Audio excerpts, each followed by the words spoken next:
It is Saturday, oh my goodness, I just wrote this down. 28th of March. Saturday, 28th of March. And we started our Shakespeare production at the studio on Monday. And it took me, we had spring break, right? And it took me all of spring break to really recover from my solo show. Did a solo show the week before spring break that I had been working on for about 2.5 years. And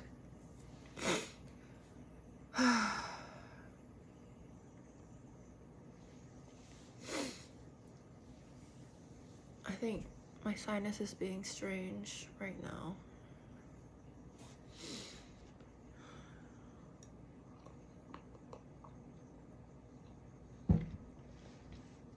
I think I'm a bit dehydrated, so maybe it's the weather in California. I need to wash my hair tomorrow, I think. I'm so tired. I spent like the whole day in bed. I think I'm having some depression.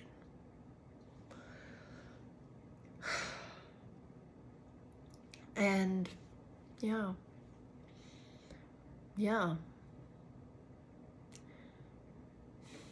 At the same time, I feel happy about, I'm feeling optimistic. I don't think I'm the only one feeling depressed, given the state of the world at the moment. A lot of people are low-key just low-grade depression. And I watched Sinners on Sunday, the night before we started rehearsals. Sunday night.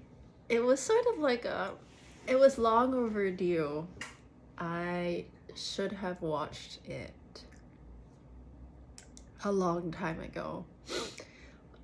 But I am a chicken shit scaredy cat. Like, when it comes to horror films, I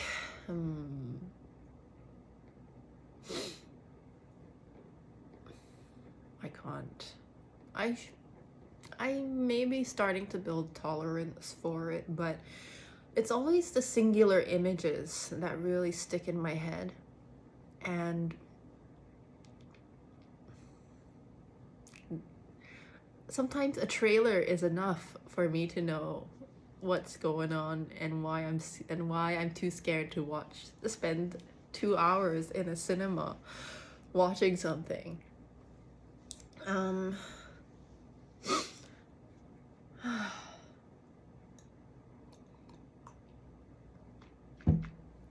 But I think I didn't realize how good Sinners was. And it's funny because it was appearing on AMC Fan Faves for it was just kept running, right? I think it's still here on and off. And so is the other movie that Leo DiCaprio was in, One Battle After Another, which is not really my cup of tea, to be honest. I'll talk about that later. I'll get into that later, but it had been on my mind to watch it 2 weeks before the Oscar win. And I kept trying to find the time to go into the cinema because I don't have a car. So it had to be a thing for me. And you know what I mean? It had to be an event, a night for me where I just took that night for myself, But low-key, it wasn't just for myself. It is for my craft and for my work, honestly speaking. So I just had it in my mind to go and watch it, but I had the rehearsals for the solo show, then I had the solo show, and then I had spring break, and then my period came, and it hit me pretty hard this time around. And then finally recovered from it by like Thursday, Friday. So Saturday and Sunday, I had this sort of like a marathon where I had already booked to see the Met Opera live in HD, Tristan und Isolde. And then I was like, screw it, I'll watch Project Hail Mary on Sunday and Sinners. And I sort of timed it so that I thought I would just miss the commercial break, you know, the commercial ads before the film for Sinners. But then I missed like the first 10 minutes, which honestly for Diana, like as the first, because I was going alone firstly, and it was good because the cinema was still packed. Like the whole cinema was booked out. All of the seats were booked. And this was like a rerun, like a fan fave, AMC fan fave screening. And so I wasn't alone in the cinema, and I booked a back seat where the wall is behind me and I know it's the wall. You know what I mean? It's not gonna be an empty seat, like, you know what I mean? So I missed the jump scares the first time round, and when I got into the cinema, it was going into the story of it. So we saw Smoke and Stack establishing the world and going about their business, hiring people to run their juke joint. And then you get that I think it was also like the setting of like meeting the guy who sold them the place and stuff like that. So yeah, this was like the film I wanted. I was like, this is the film I'm going in to watch. Because I was not looking forward to the vampires at all. I was just like, this isn't some comedy spoof thing, and I don't enjoy vampire films at all. Even Twilight, I don't like it. The only thing I like about Twilight is Claire de Lune, Debussy, and the cinematography in the sense of like the nature shots. And Alice, the sister who can see the future, but only because she has that power. Right, I don't like the whole notion of sucking someone else's blood and what it takes to get there and all of this. Right. I'm just. So I'm glad that I missed that initial sequence, because I did watch it back later. Like, this movie has been sitting with me for like the whole week, okay? And I did watch it back later on Amazon Prime, and I did watch, like, the algorithm on YouTube just started suggesting to me all of the video reviews and like breakdowns of this film, and then I was like, okay. And then some of them were like, why the first 10 minutes of Sinners is genius writing or something like that. And it went through like the establishing of the world and the setting up of this movie to be a multi-genre, like really just focusing on the story of it all. And then I was like, oh, thank God I did not. I was already so scared that night. I couldn't sleep for 3 hours. So yeah, you can, like, she missed the first 10 minutes and she was still scared. I couldn't sleep for like 3 hours that night. I think I got to sleep like 3 a.m. And then when I woke up at like 8 a.m., 7:30 a.m., I don't even remember what time I woke up at that point. When I woke up, there were just images from the film in my head, just like as I woke up. Strong imagination, Diana. It's good for an actor to have, but it can sometimes work to my detriment. And also that image of just the burning. I don't know whether I should just say, should I just say spoilers for this and other films I've watched? I also Project Hail Mary was really good, and I'm glad I watched it together at one shot, because I don't think I would make a special trip out into the cinema to watch it again on its own. You know what I mean? Because because of how much it costs to get me to the cinema and back. And mind you, I hack my algorithms so that I get discounts. You know what I mean? So I get good discounts when I travel. And maybe, yeah, anyway. This is the coupon clipping bargaining Chinese girl coming out right now, but sometimes if it's at the Grove, like, because I went to AMC Universal Studios with the IMAX 70mm, so obviously I had to make a trip there. But if it's at the Grove, I'll walk. I'll take the 1 hour walk. Yeah, there and back. And it sometimes is longer than an hour because being a woman means you have to be you have to trust your intuition on these streets. So even the bus. Sometimes walking is faster than the bus. It just depends.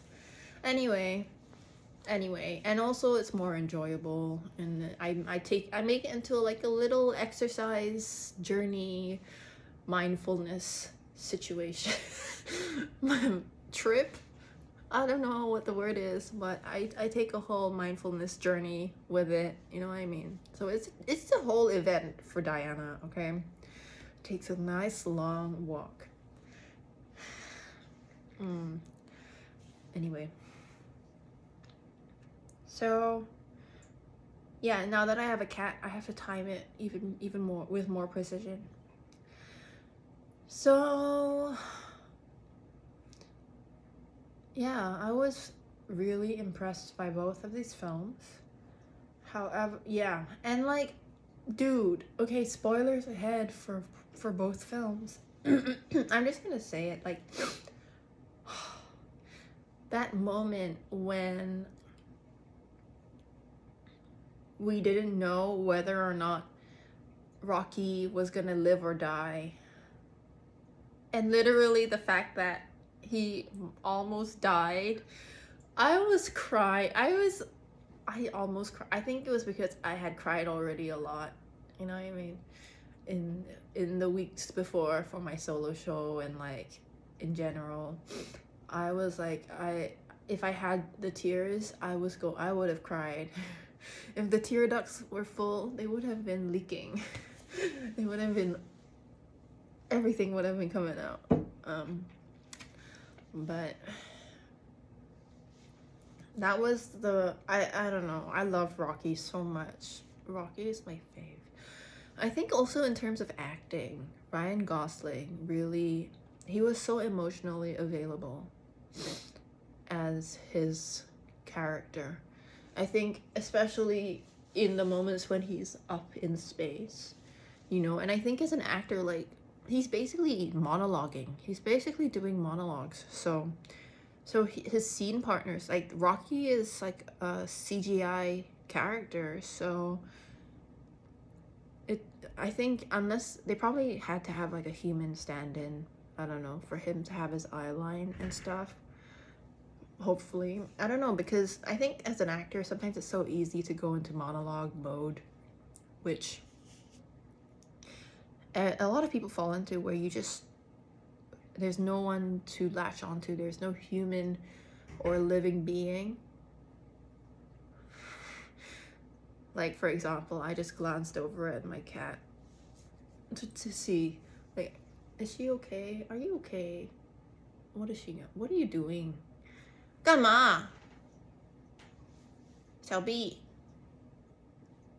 Vivi, is she ignoring me? I don't know, she's busy. Anyway, she's busy. She's also, I think she's low-key guarding the door. Does anybody other, like, does anyone else have a cat that does this, that guards the door? She's a little bit of a protective spirit, which is sweet.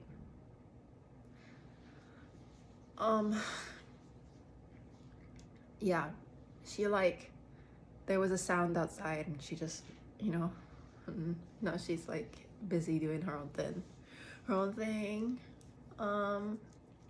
Gosh, my hair is just clearly needs to be washed soon, but I could get away with some dry shampoo, I think.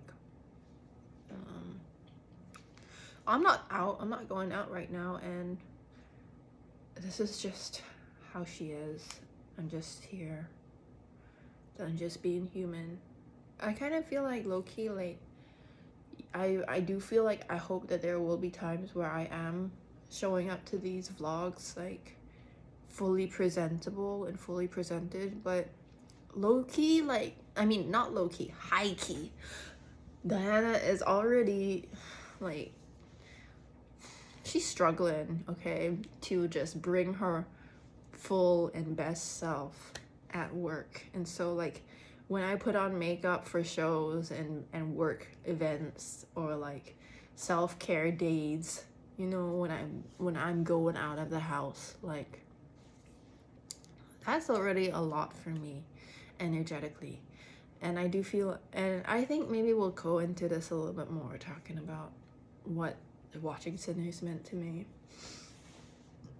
But yeah, I mean, to finish up on Project Hail Mary, it was really well done.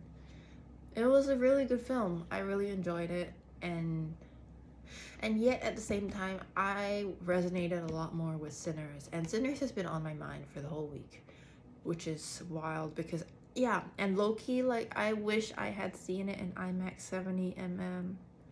I really wish I had. I really wish that I had been in the loop and had a good set of friends that I could watch this film with when it first came out, but I did not at the time. You know, maybe my feng shui was so off. But I do feel like building connections beyond just work has been very difficult for me.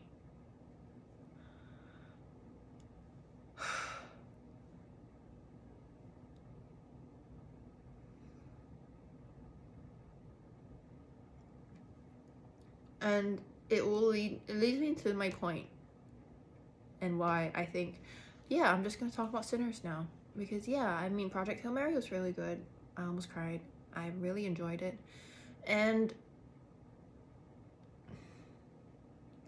I still, yeah, just like, I didn't wake up the next morning with scenes from Project Hail Mary playing in my head, in my mind's eye. You know what I mean? I didn't wake up with it, but I did with Sinners. It was crazy. Like, I didn't feel, my mind was so blown that night. Like, I was like, I was leaving the cinema at like 10:30 and 11 or something. 10:30? 10? I don't know. But I don't like going out too late, especially because, yeah, I'm a single woman. Hello. Like, I'm so far away from home. And so now I'm like, should I even share this video with anybody, because my hair is such a whatever. It's not about how I look at this point. She's a human being, and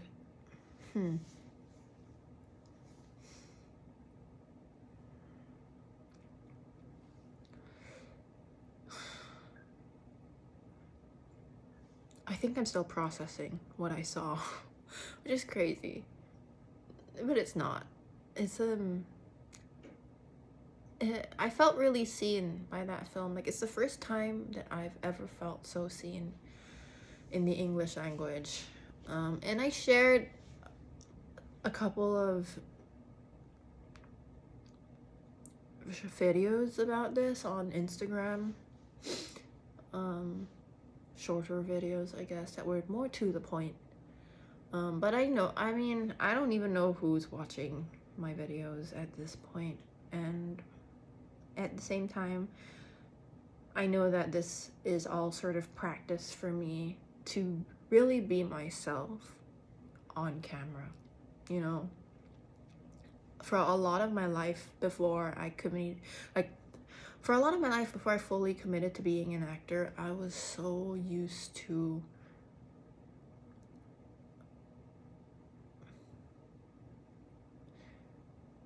people pleasing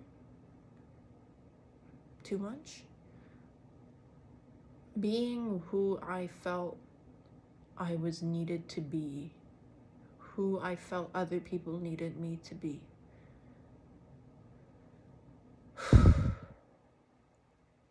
And then you layer on top of that, like, the generational trauma that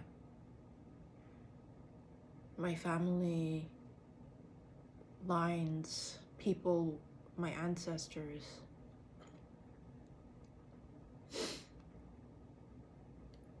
experienced as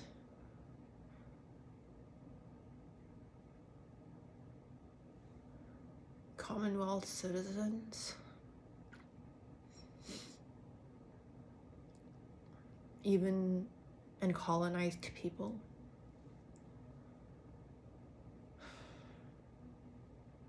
And even to this day, like, it's difficult for people like my mom to admit to, like, there are a lot of it's not just her. There are a lot of people in Singapore and Hong Kong who take pride in being, and they feel a sense of gratitude for what the British taught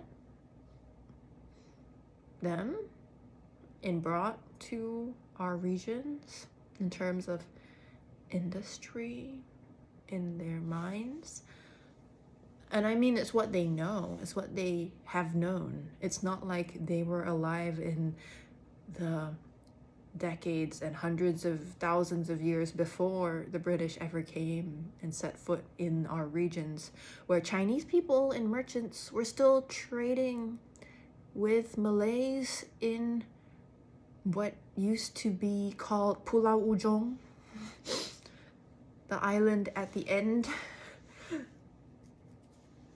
and Temasek, and all of these other names that we've had for Singapore pre-colonialization. But never did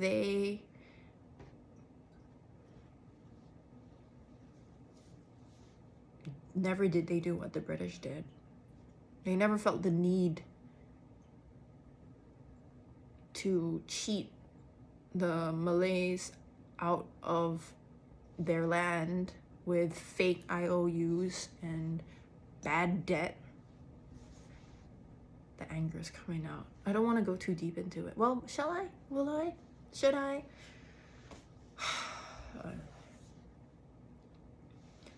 Because, I mean, even today with, like, what's happened with Singapore, where there is a 97% ethnically Chinese majority, a lot of it, in my opinion, is by the grace of the ancestors of the land. And I do feel like the really grounded Singaporeans, the ones who are well-traveled and educated, not like educated in terms of institutionally educated, but like who have done the work, right? They recognize that. And it's why, and I know that there are people, like, amongst the Malays, there are, like, people who are very not happy with the word, like, Peranakan, but I have witnessed, like, there are some people who identify as Peranakan, not because they want to feel like a sense of superiority, but because they remember what it was like for their families to have been there before the British came. And they want to remember what that was like. And they speak Malay. It's crazy. Like, you know, there are people who are like that, you know, who can be so privileged but still so grounded and have that awareness of community.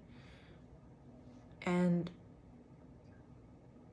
I think it's more like I want to see more people behaving with that sense of responsibility and community, when they have those positions of power and status in society.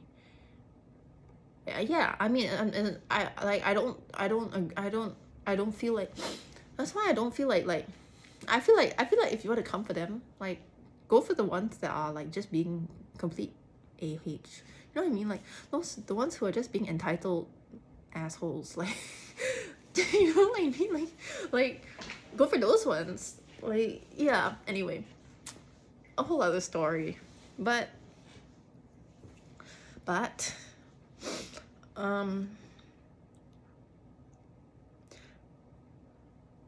coming back to Sinners and how I feel about it, like, I've never felt so seen. I think, yeah, I said that. I've never felt so seen in an English language film or any film made in the West. And really it was like the attention to detail and the care and the research that they put into the character. Like, when I didn't go into the cinema expecting to even see a Chinese person like to the way I saw her. I mean, yeah, I low-key, like, I was surprised when the Chinese family was there. I was like, oh my god, he's doing it. Because I had seen the documentaries about the Chinese families that were in the Delta of Mississippi before, you know. But I didn't know I was gonna watch them in Sinners. I went into Sinners being like, this is a vampire movie. It's about the Jim Crow era. There's also like racism, like the real, I went in there thinking like the real violence and the real horror of this film is the circumstances they're living in, and the KKK and these, you know, these assholes and all of that, and who had enslaved them, and yeah, and then I saw just this Chinese person and I was like, oh, yo. It's like, it's my people. I was like, oh my god, what? I was like, and it wasn't a stereotype. It wasn't like a caricature, you know? It wasn't like, oh, even though, okay, it was wild.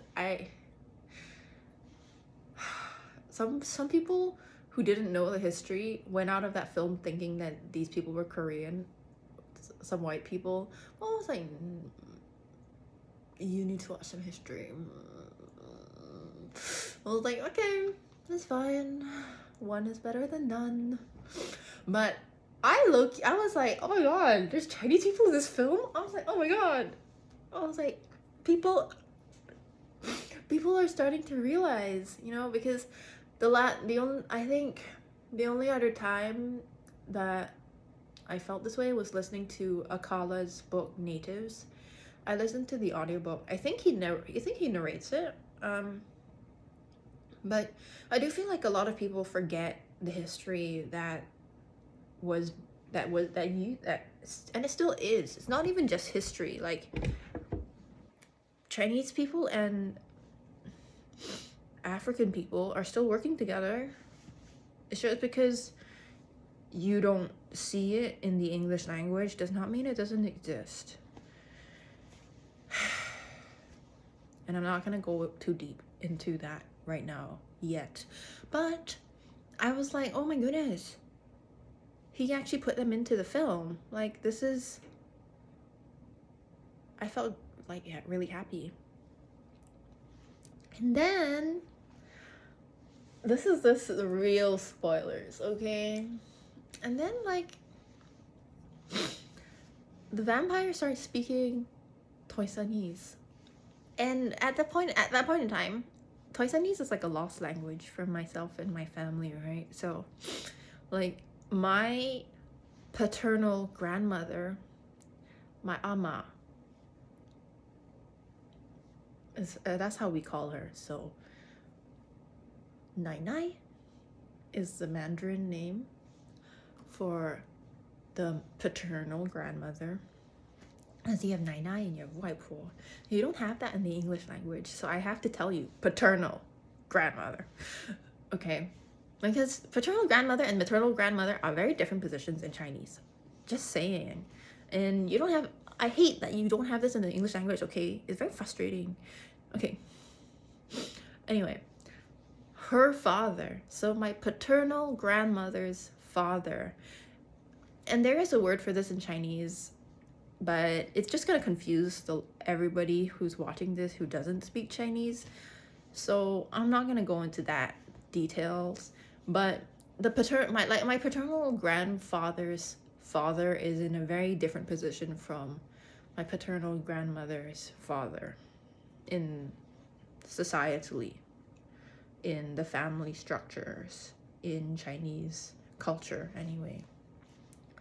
But her father, but he's still my great grandfather, so one of my great grandfathers. But I think it's important that I say paternal grandmother's father, because my maternal grandmother's father is like a totally different person and in a different position from me. Like positionality and 分寸, like our roles within social structures, it's very important in Chinese culture. And so I'm taking the time to try and acknowledge that in English and hold space for that, because I don't know the words yet to really communicate the gravity of this connection for me in a way that English language speakers would understand without actually being Chinese in upbringing. Anyway, so my great grandfather, one of the four, was from Toisan.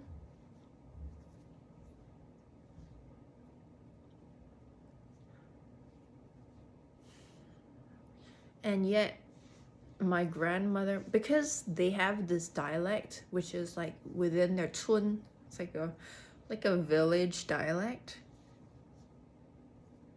When my grandmother came down to Singapore, I think when they came down to Singapore, they didn't use it anymore. Because most people in Singapore speak Cantonese, Hokkien, Hakka, Hainanese.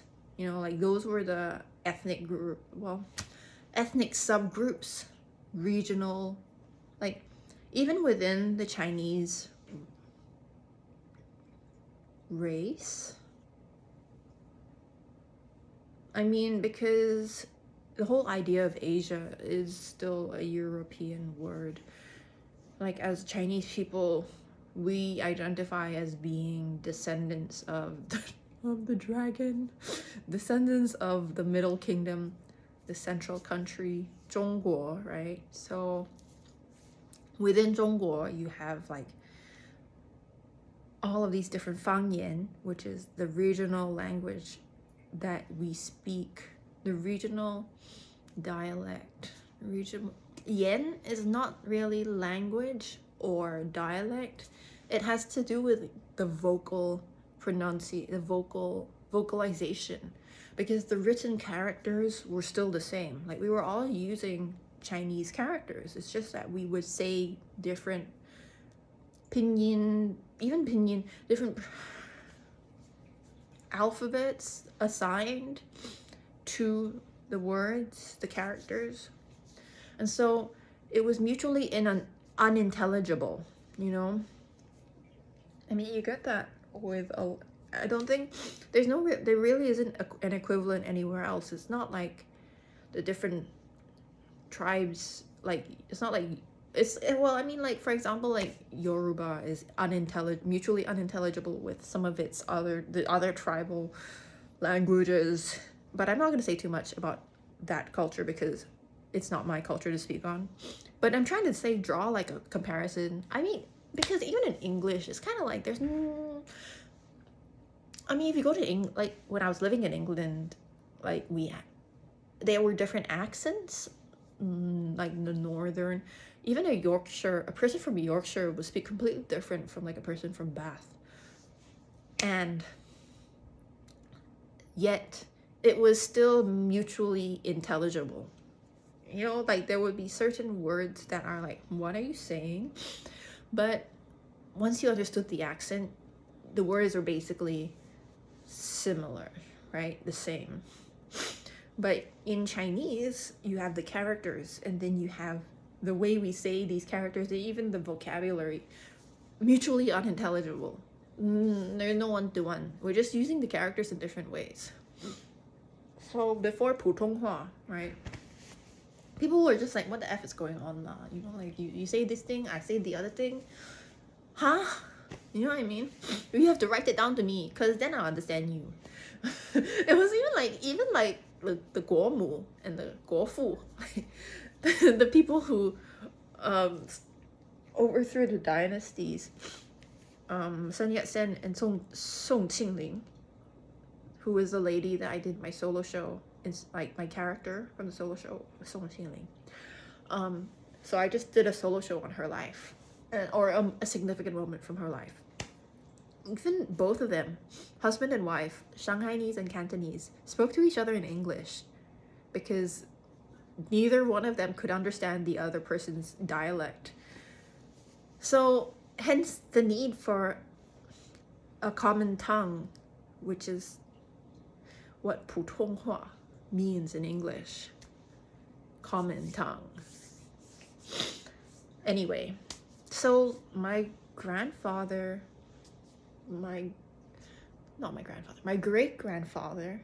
and my grandmother on my father's side of the family I'm not entirely sure how they came down to Singapore, but I do know he was part of a Yue opera troupe, which is like a southern Chinese opera troupe. In the film, they use a northern Chinese opera dancer, but it's fine.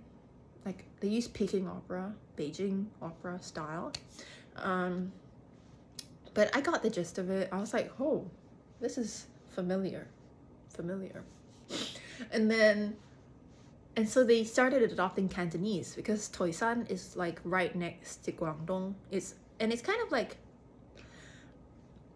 part of it, to be honest.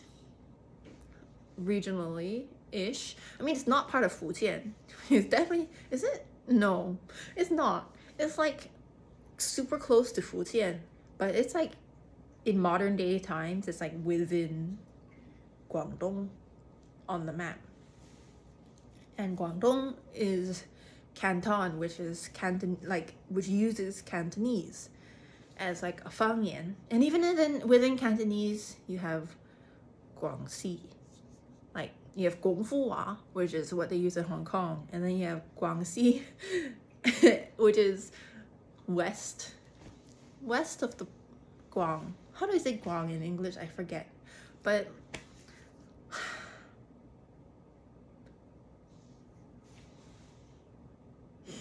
so many languages going on right now. But you can see why we don't use Toisanese in my family anymore, right? You don't use Toisanese in my family anymore. Because it's like, nobody in Singapore gonna understand y'all, right? Unless you're another Toisanese speaker. So they started speaking Cantonese. And which is what, like, so my dad and his mom would I think my dad speaks Cantonese-ish, which is wild because he's Hokkien. Like, my paternal grandfather is Hokkien, which means they're from Fujian. So they're from the neighboring province, and Toisan is like here, right? So you got these two provinces. My dad's family is from here, my mom's family is from here, and Toisan, my paternal grandmother's family is from here. So then they met up in Singapore. That's where they met. No. My maternal grandparents met in China before coming to Singapore. But my paternal grandparents met in Singapore. And they spoke more Cantonese than they do Hokkien, even though my dad can still understand Hokkien and probably spoke some of it to his own dad. But because they were also Mandarin teachers, and in Singapore, the government decided to go with like Mandarin and as Huayu, which translates into the Chinese language. but it's more than, it's not 中国话, right? 中文, in Hong Kong, they refer to the language they speak, which is Cantonese, as 中文, which is also Chinese language, but central country language. But in Singapore, we call it 华语, as in the ethnic Chinese flower people language. And so they would teach Mandarin, and I think that's why my dad's like Mandarin is pretty good because it's very, like, they would speak Mandarin at home, because that's what they were teaching, and they were part of the school system and the education system and stuff, and that's how we ended up speaking Mandarin. Yeah, even like to this day, I think at one point I was like pretty mad at my parents. I was like, why you don't teach us Cantonese? And then my mom was joking around. She would be like, it's our secret language. But then I was like, but then I thought about it in the context. And there was one point in Singapore when they were like penalizing people who were using 方言. They were penalizing people for using dialects. And I was like, that's probably why lah, because they were being penalized for using dialect. They wanted us to use simplified Chinese, I guess, like common tongue. But anyway, I saw it in the film, and I was like, there was something in my bones, because my brain was like, this is not Mandarin. What is he saying? And I need to know what Chinese words are being used. I was like, low-key, I was pissed off that there wasn't Chinese subtitles. Like, where are the Chinese characters on the screen? Why you just translated that right into English? I need to know what he's saying. But it felt familiar in my bones, right, to hear that language.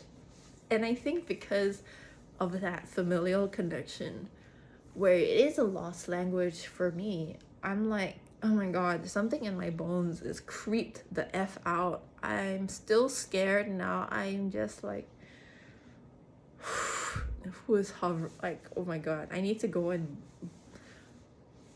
spray some sage or something later, because just like that image from the film and the words that he said, it's haunting me. Because I saw the subtitles in English on the screen and I heard his voice say those words, and he was like saying really intimate stuff, like, this is sacred between private between husband and wife. Like, nobody ever should be saying this to you. And as a Chinese woman, here's the thing, in Chinese culture, like, husband and wife is very sacred. Even like in the days of when they were concubines, like, whatever is said between even the favored concubine or the unfavored concubine and the husband, like, these are private words. Chinese people are very private with their things, okay? Like, there's the whole burn after reading vibe in the ancient times, when I'm just, like, and you'll see it in the films, even the lighthearted vertical dramas where it's set in those dynasty era times. Like, the generals will write these like notes, the military intelligence to each other, and then they'll put it in their incense, or they'll write something from husband to wife, they'll put it in their incense so that it burns with the incense, and it's literally in here, nobody else is gonna see it. And if the messenger reads the message, they get killed, okay? Like, this is the kind of culture that we're coming from, okay? So then, like, to like really like see and hear some white man, a white Irish man, do that with the husband standing right there. So it's like, it's obvious this is not my husband anymore. It's like, from her perspective, it's like, he's not the father of my children anymore. Which is why I can understand why she went berserk. Because On first watch, when I was sitting in the cinema, I was sitting in there like this half the time. I was like, I cannot watch. I cannot, and especially even the first time around when Remick jumped out of the sky and was walking towards the house of the two clan members, right? I was like, no. I only did this when the Choctaw came, and then I was like that. You know what I mean? Like you can see my thumbs are over over the ears. I'm like, no, nope, I'm out of here. I'm like, if I was in this film, I would have followed. I would have been following the Choctaw. I'm like, please take me with you. Don't leave me here. Don't leave me with them. Like, don't, like, nope. Or even like Grace. Like, I don't know. That's the thing. She was employed to do a job, and so like. But when she sent her husband, obviously she was not gonna know that her husband was gonna die like that, which is devastating, right? They had no idea that these people were vampires until after. But they, like, from her perspective, like, they were there to do a job. They were getting paid. They were service staff. So of course she's not, yeah, of course she's not gonna stay too long, and they were telling them to go home. They're telling everybody to go home, right? And it was only after they realized what the F was going down and that one of the people was already turned that they told her not to leave. So I was really upset because I was like upset that she wasn't, like, she's so like smart and intelligent, and then in the critical moment she didn't sit down and make a plan and be like, we are going to take them all down. You know, she had this emotional outburst and then invited them in before making a plan, which I kind of felt like she was like, we are gonna kill them here and distract them from going to the town and getting my daughter and everybody else's family.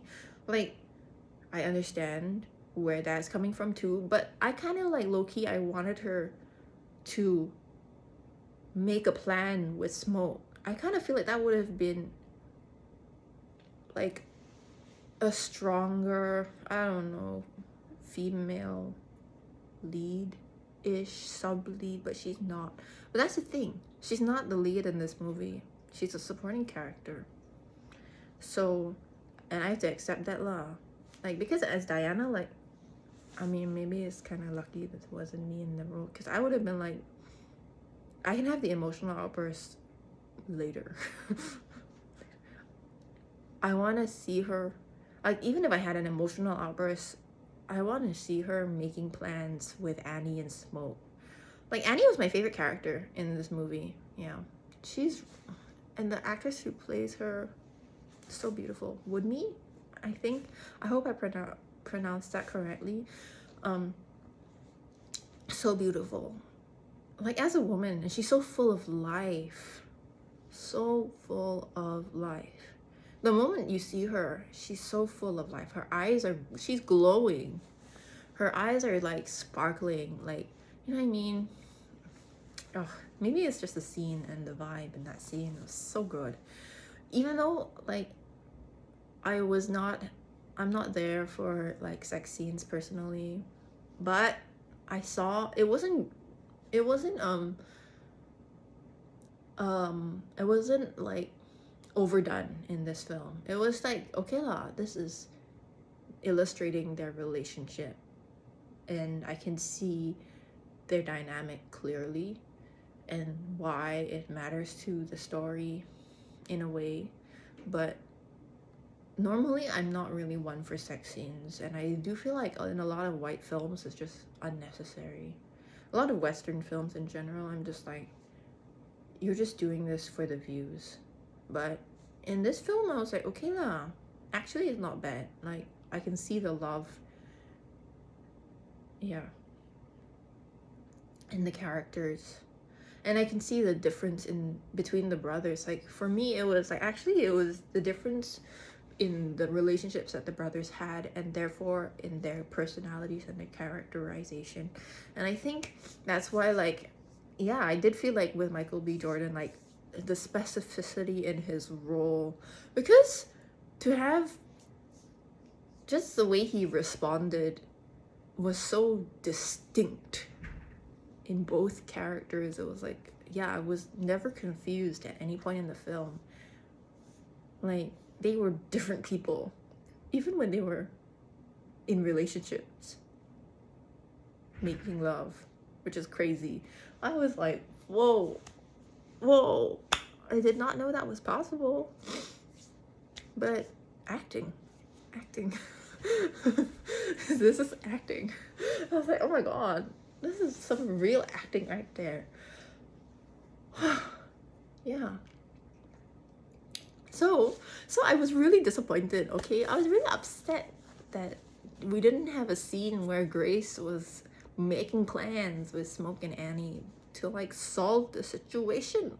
Like, yeah, we're gonna hold them up until the sun comes out and we're gonna take them down one by one. I was like, it was a missed opportunity for me, because I'm like, this is how Chinese people respond. Like, we had the Boxer Rebellion. Look at it historically, and also I googled this after the show. I was like, why is this Irish man giving me the creeps? And I googled it. I was like, were the Irish ever involved in the Century of Humiliation in the Eight Nation Alliance? And the tea is that during those times when the British were colonizing parts of China and putting the whole of China under these unequal treaties and what we call the Century of Humiliation, the Irish were part of Great Britain. They hadn't yet had their independence yet. And actually, there were people amongst them who were part of the military forces, who were part of the diplomatic envoys. And it was very fascinating, because some of these people later on, I think it also contributed to them wanting to leave, like get the F out of Great Britain, because they were like gunboat, they went back, they reflected on that time, and they called it gunboat diplomacy. They called what the British did gunboat diplomacy. So, but there were people amongst them who were Irish, who were part of the British Empire, who executed on the policies, or even suggested some of these policies. So you had some real villains who were British Irish and were involved in what the British did in China, in South China, and especially to my people, and especially affected a lot of Toisanese, which is a language that appears in the film. So there's like a historical precedence there for why it hit me that deep. I was like, I was not expecting to be so moved by this film. I was not expecting to feel so seen. And I was not expecting to hear this language that has been lost for me.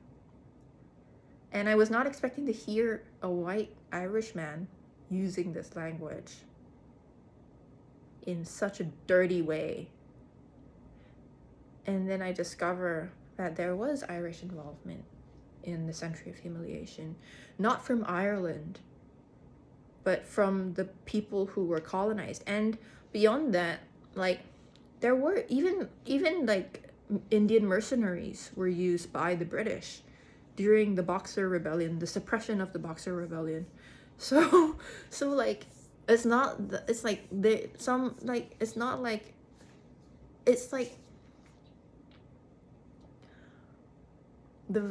subtlety and the nuance and the reality of a person being victim to some and still oppressor to others, perpetrator to others, and the reality and the humanity in that, holding space for the reality that you can be both. And I don't think Ryan Coogler intentionally, I don't think he had known. I think he was just following the research. Honestly, he was like, we're gonna reflect these people as accurately as we can, which I really appreciate. But I don't think he intentionally like hit the mark on that. Like, I don't think he set out to be like, we're going to like portray Chinese oppression. What happens, like, I don't think he set out being like, we're going to portray the psychological manipulation that Chinese people face from white people in this film, but he ended up kind of doing it in a way which is like a happy accident in like a brilliant what is that word that Delroy Lindo used for his improvised scene? Brilliant accident. Yeah, I don't think he knew he was doing that, but I think it's a testament to when you put in the time and the care and do the research and do the work to include someone, you're going to discover and really connect and see them. And I think that's why, like, even though for me, I was really upset with Grace, the character, and I was angry, I still had compassion for what she was going through. And I understood why she broke. Because, yeah, it's not just because she's a mom and this is her daughter's life at stake. It's literally because the guy who threatened her, for lack of a better word, he cuckolded her husband, the father of her children, the father of her daughter. It's been reduced to this. It's just like, metaphorically speaking, it does happen to a lot of Chinese men in the West. And I think that's part of the reason why a lot of them are just really upset a lot of times.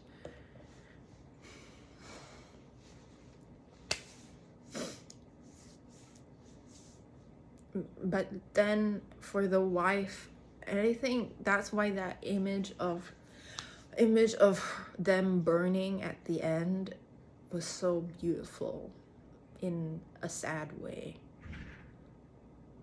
It's one of my favorite images in the film, and I just felt so seen. And I was like, yes, I would do that, but I would have systematically killed all of the other vampires with the rest of the team and then stabbed him like that in the heart with a stake. As a Chinese person, that is what I would have done. but I can see why you behaved the way you behaved. And it was just like, I was like, was that supposed to be comedy? You flick the fire at him and he flicks it away at the door and that's it? Was that supposed to be comedic? Because it was such a letdown. Low-key, I was like, that fire should have taken out the 10 vampires behind him. That's what it should have done. Anyway, I was just hoping for more of an action sequence there. But at the same time, I understand resources are resources. You know, you want to spend those resources on the leads and the sequence that you had planned. And the more impactful story of the brothers and like the twins fighting each other. And then what happened as a result of that. So I understand. I'm just like, yeah, a little bit sad. But it's such a good film. It is. And yeah, I'm grateful to be alive in 2026, you know? For the first time in Western cinema, I feel seen. And I think that leads me into the next point, I guess. Like, I should have felt seen in Crazy Rich Asians. I should have, and I didn't. I really just didn't. I didn't feel seen in Everything Everywhere All at Once. I'm just gonna be honest. I felt like I saw Chinese people in it. I didn't feel seen. I mean, the only time I really felt seen in that film was the rock scene.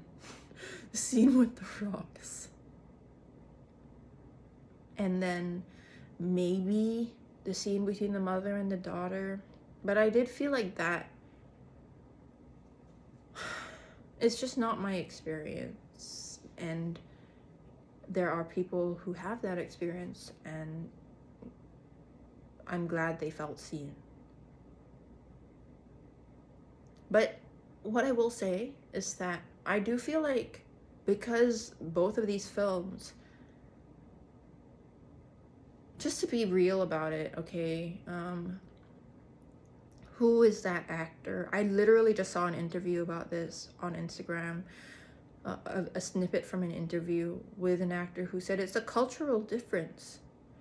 Because both of these films were co-produced or basically written and produced by white people. And these white people didn't grow up in Singapore.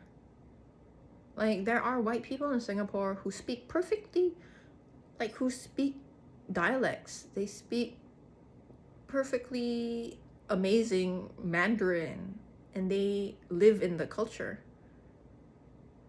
And I would expect those people to have more of an understanding and knowledge racially, but like, you can't do Crazy Rich Asians, in my opinion, to the full extent that it really needs to be done without a genuine understanding of the history of Singapore, culturally and racially, and how we ended up in the position we ended up in, and the reality of how, even because the book itself spans Hong Kong, Singapore, Shanghai, right? And there is a section, you know, going into the second part of the book, like with Kevin Kwan's intentions, he wants to show how there were even people in Singapore who were looking down on mainland Chinese, and then they discover the, like, oh, the new moneyness of it all. And there was a point in time where even Hong Kong considered Singapore, like when my maternal grandparents first came to Singapore from Hong Kong, people were joking about how they were going to Coolie Town, because that was what Hong Kongers knew of, like the wealthy Hong Kong people knew of Singapore. They knew Singapore as this trading port that the British had established, and that British had brought a lot of Chinese coolies to. Chinese indentured laborers. These people were, it was called the pig trade. It was like debt slavery. It was debt slavery, which is kind of how they got Singapore in the first place. They had this, like, they made bad debts, right? They told the Sultan of Singapore, before it was called Singapore, what was it called? The Sultan of our was it Singapore? What was it? Oh my god. I remember Pulau Ujong. I remember Temasek, but I don't remember the exact name that was called right before the British established the port. Lion City. I don't. Diana's Singapore. It's late. I'm still tired. I will give myself some compassion. But the British. I remember what the British did.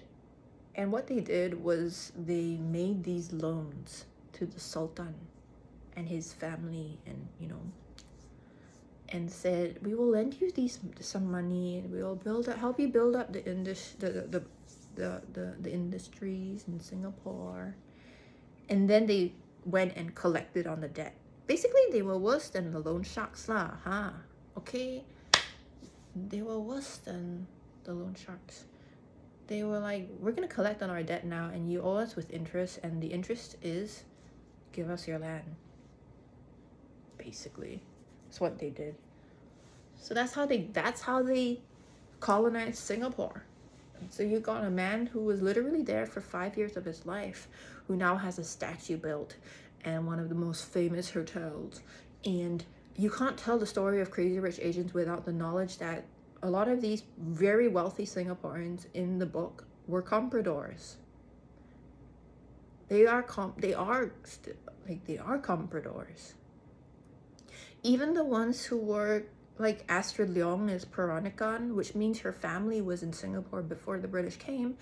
But look at how she talks. Look at how her parents talk. And look what they did.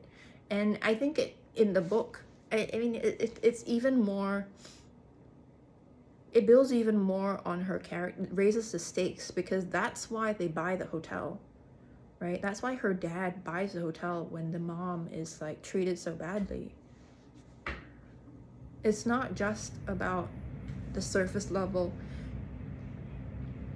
anti-Asianness of it all. It's like, no, you colonized my people, and we were there before you came, and we played your game.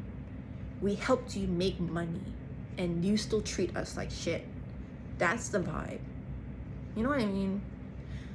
And then to see them, like her generation, she's just speaking British, bro. Like, not British, received pronunciation. She was sent to boarding school at like 13, 11. And then to see her generation, like some of it, and I think there would have been a part of her that remembers that. Even though she spoke English with this refined accent, I think there would have been some semblance. And I think even if there wasn't a conscious choice, in her 30s, she would have discovered the history of it. She's Peranakan, right? And not just that, she's the type of Peranakan who is unintentional. I didn't know I was going to say this, but she is like some of those people that I mentioned that I know in real life. Like, I have this one Peranakan friend. She's actually very wealthy, but she's very grounded. She never, like, every time I see her, she's always wearing like Uniqlo, you know what I mean, like normal clothes. Like, you wouldn't know she's actually a billionaire. And she's eating at hawker centers with me. And then, of course, the only way she would know is when you see all of the other pictures that she takes of all of the really amazing things that she does with her life and the experiences she has and her connections. Like she organized a champagne tour once, and I was lucky enough to secure a spot with my dad, like through my dad. I won't say too much, but I didn't, when I went for that tour, right, we were staying at Holiday Inn, okay? We were staying at like normal hotels. And then we were visiting Louis Roederer. Like, we were invited. We had a whole lunch with the descendants who are now running that house. I was like, oh my god. And when I talked to her, right, she's actually very grounded. She can speak Malay also lah. I'm like, you know what I mean? She's not there to take up space from the native.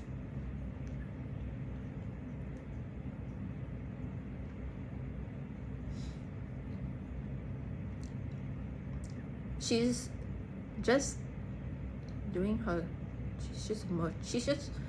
I mean, also because a lot of those people, they were part of the merchant class, which in China is not part of the political class.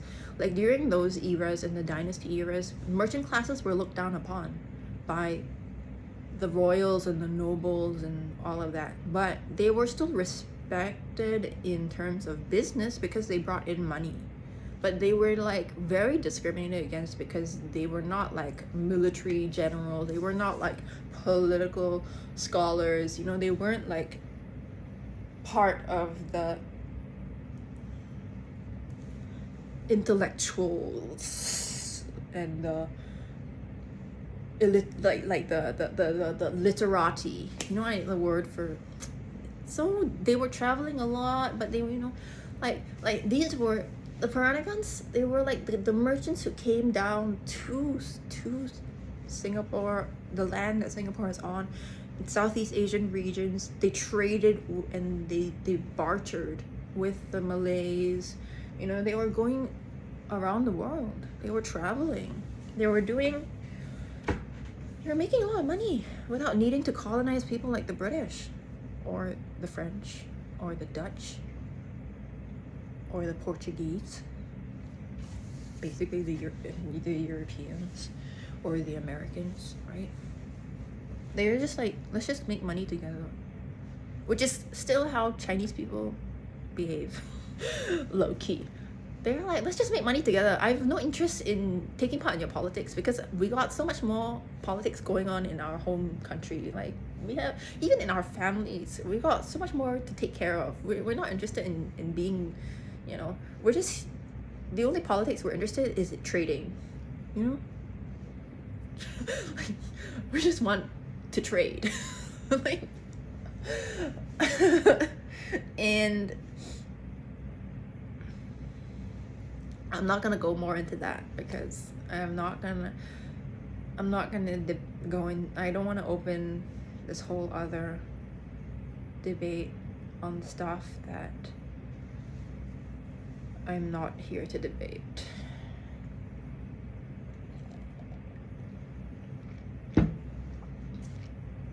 I'm just wanting to make the point that that is why I just didn't feel seen in the film. I didn't feel like there was that research done in terms of the characters. And even when I did the scene from my essence scene, I'm just gonna be upfront and say it loud. Like, it was very clearly written by a white American man. Like, we were doing these essence scenes in our on-camera class, and the sort of the rubric, the guideline was to find a character that is in our essence. And I thought about it and I was like, well, this is the first, and well, yeah, this is the first time I'm going to be, and I have the resources to do this in class. Like, we have the resources of the classroom, and I finally get to choose my own scene and my own character. I want to do a Singaporean. So I looked at the choices and I was like, okay, I mean, I thought about it. I was like, I could do like Ilo Ilo or a Royston Tan film. And then I was like, well, what about Crazy Rich Asians? And it took me a long time to, like, took me a few weeks. I was still fighting it. I was like, not happy with the representation I was made. But I had compassion for the characters and I was like, well, this is within my essence, you know? It's not the first time I've called a man a coward to his face. And at the same time, I didn't agree with how it was done in the film. Sorry, but not sorry. I mean, Gemma Chan is a brilliant actress. Don't get me wrong. It was just, I didn't feel like listening to the audiobook later on and then thinking back to the first time I saw that film in cinemas with my family. In the audiobook, they're having amazing sex. They're in love. And I didn't feel like she was ever in love with this man when I watched it. I just felt like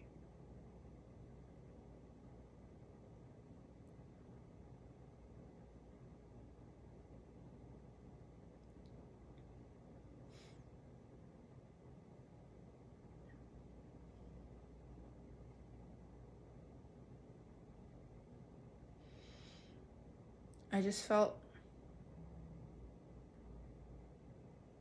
felt like I don't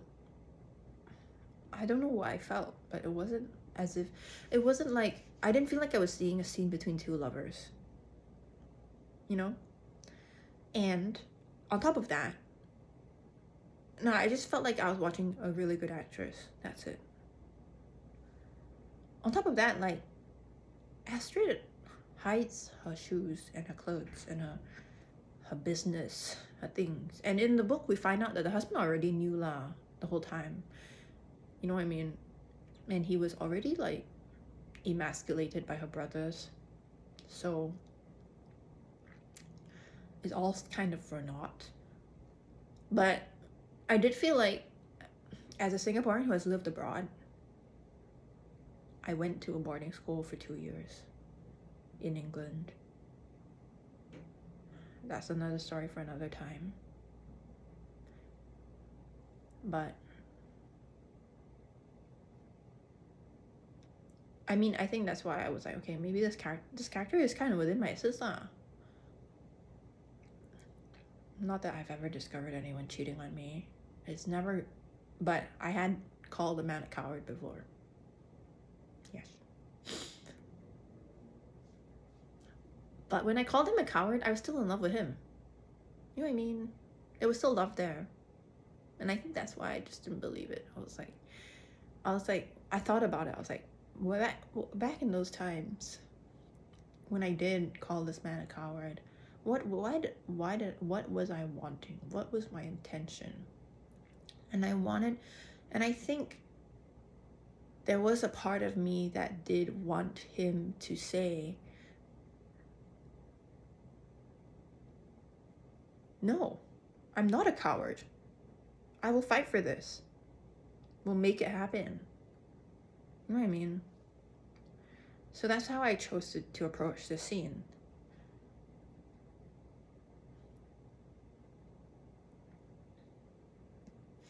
And I also chose to make my version of Astrid someone who would code switch with her own husband. But it's like a reverse code switch. It's like I made myself more Singlish until the moment when I decided to drop the mask and just revert to the RP, which is what she was hiding from him, essentially, right? Because I do feel like even if she spoke that way with her family, and yeah, it's like I would revert to, I kind of approached it that way lah. I was like, because for me, myself, personally, I do that in Singapore. My Singlish accent becomes a lot more Singlish when I'm surrounded by people who speak more Singlish than me. And within our family, like at home, this is kind of closer to how I speak. Like, we have Singaporean lilt and intonation, but it's not anywhere. It's kind of everywhere. It's like everything everywhere all at once in my voice. You know what I mean? You have a little bit of American, a little bit of Cantonese, a little bit of, you got Singlish going on, but you don't use a lot of Singlish. Like I don't go around going simi lan jiao at home, because we don't say that at home, because it's too vulgar for our little, for our happy home. I don't know. For my mom. But the sort of like influences are also there lah. Also because my parents also like both studied in the UK at various points in their lives, and in the Americas, so they have, you know, that's why my English so good lor. That's why my English so good, I guess. I find it so weird when people are like, your English is actually very good. I'm like,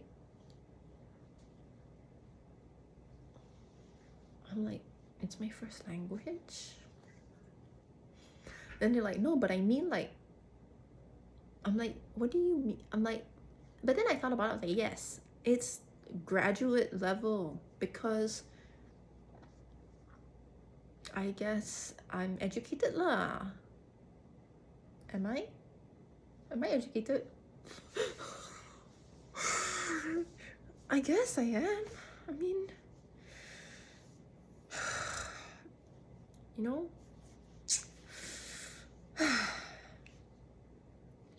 so I should have felt seen in those films, and I didn't. Let me think. Maybe that one scene with Ki Hui Kwan.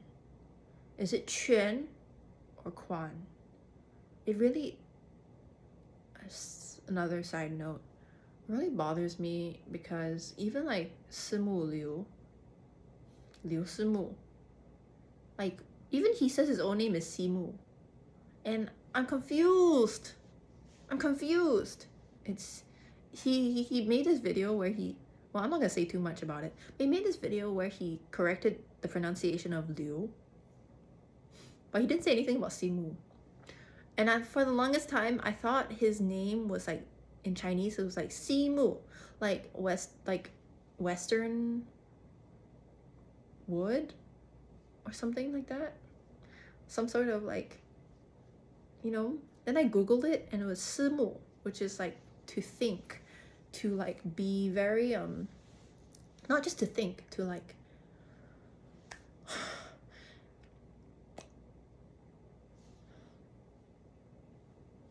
nostalgia, memories, reminisce, to reminisce, right? To reminisce. And then I was like, well, now I'm just confusion now. Like, Chinese names in English, not mathing, not computing in my head. And that is why I do feel like being represented is not the same as being seen. It's one thing to have representation, and yeah, of course I'm happy that they are happy for their all Asian cast and stuff like that. And maybe because I'm just a deep thinker, but I felt really seen by the depth in characterization that Ryan Coogler gave to Grace Chow's character in Sinners. I felt seen. And I felt seen in a way that I've never seen done in any films before. I said seen way too many times in that one sentence, did I? But in a way that I've never seen done in any other film in the English language or in the Western world. And it really is that ability.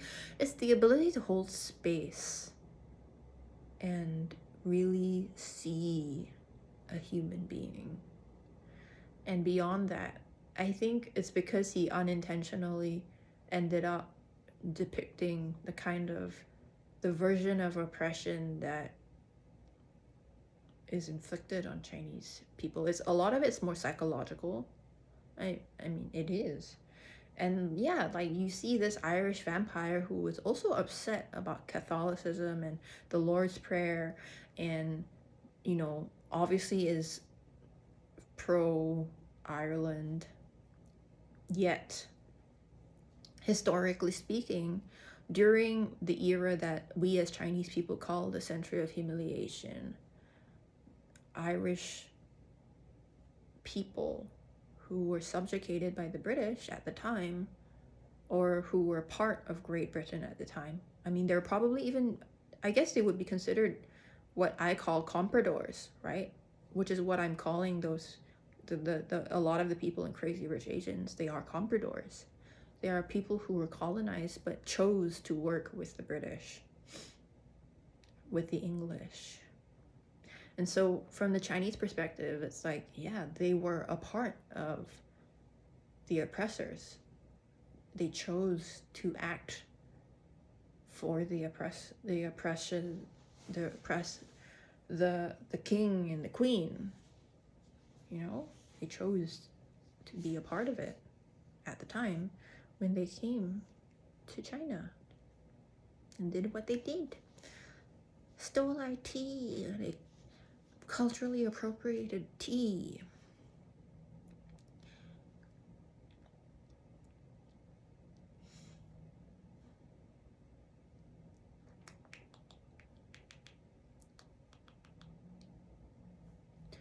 Sold as opium. ransacked the palaces, took our lands. Apparently, up to 40% of the British military power at that time, in terms of the manpower, was Irish. They weren't. Yeah. This is what I found on Google searches with historical references. So there is a historical precedence. I didn't realize that we had this history. And also it's funny because one of my favorite songs, I have a wide library spanning multiple genres of beautiful songs that really move my soul. And there's this version of Mise Air,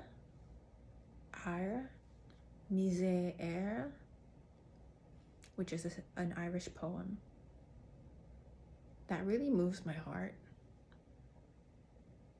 And it's funny because that song has been playing in my head recently. It's beautiful, with Sinead,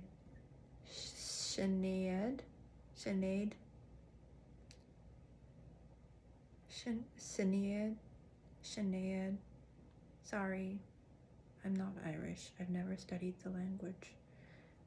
I'm doing my best. I think I've only ever met in real life. I've never actually been to Ireland, actually. I've only met one Irish person from Ireland in real life. The rest of the Irish people I've met have been descendants of the Irish in America or in other places, but yeah. So I'm really doing my best. But where did I hear this song? I heard it on a trance playlist originally. It was a state of trance. Yeah. When I was with my first boyfriend. Yeah.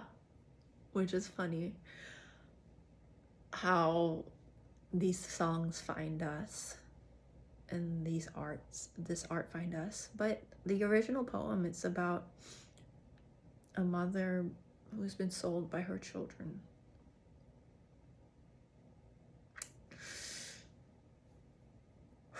And the mother is a personification of Ireland. And I think it's like a 1900s poem. Yeah. So yeah, like, it's a very beautiful poem. It's one of my favorite songs. So yeah, it's pro-Irish independence too, by the way. Anyway, but like the poet, the person who wrote the poem, and then they used it during their, yeah. Anyway.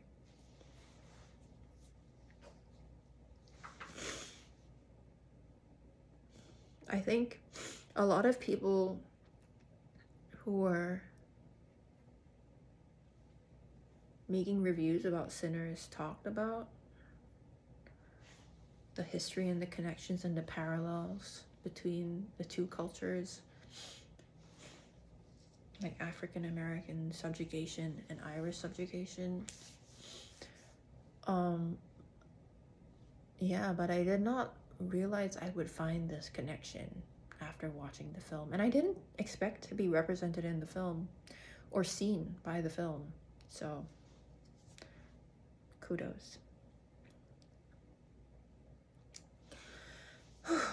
We are starting our Shakespeare production, as I mentioned, and we're doing Henry IV. I'll be playing Lady Percy and Westmoreland. It's a struggle bus knowing whether I should pronounce his name in SCGA or RP.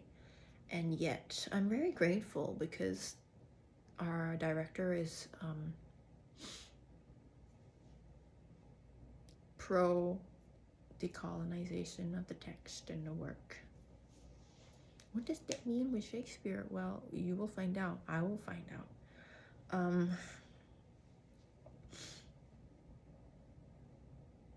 But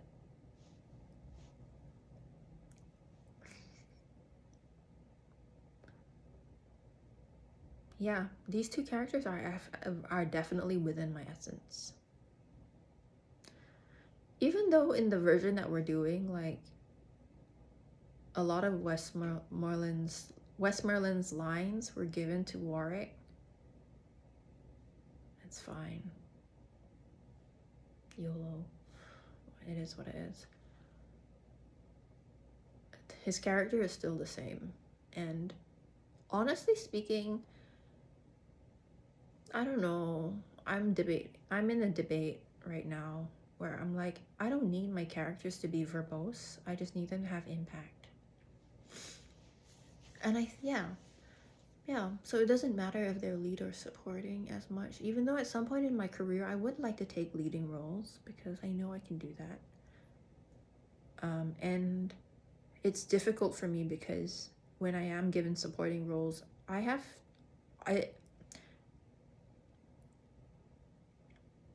might as well just say it. I'm very conscious of not upstaging the lead. Wow, now that I've said it, I'm like, low-key, Diana, why are you playing small? Like, and who says you are upstaging the lead? What if you are just being part of the ensemble anyway? Just bring your full work, Diana. Like, whoa. Where is this? Oh, I know where this is coming from.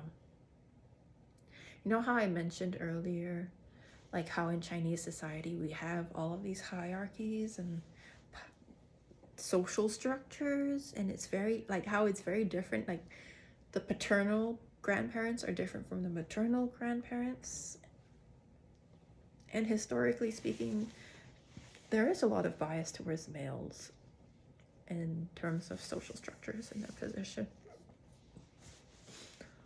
That doesn't mean that women don't get love, but it depends on the parents and the family, and the people. But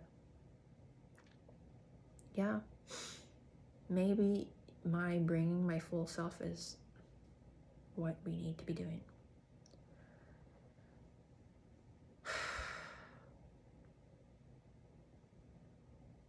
Yeah.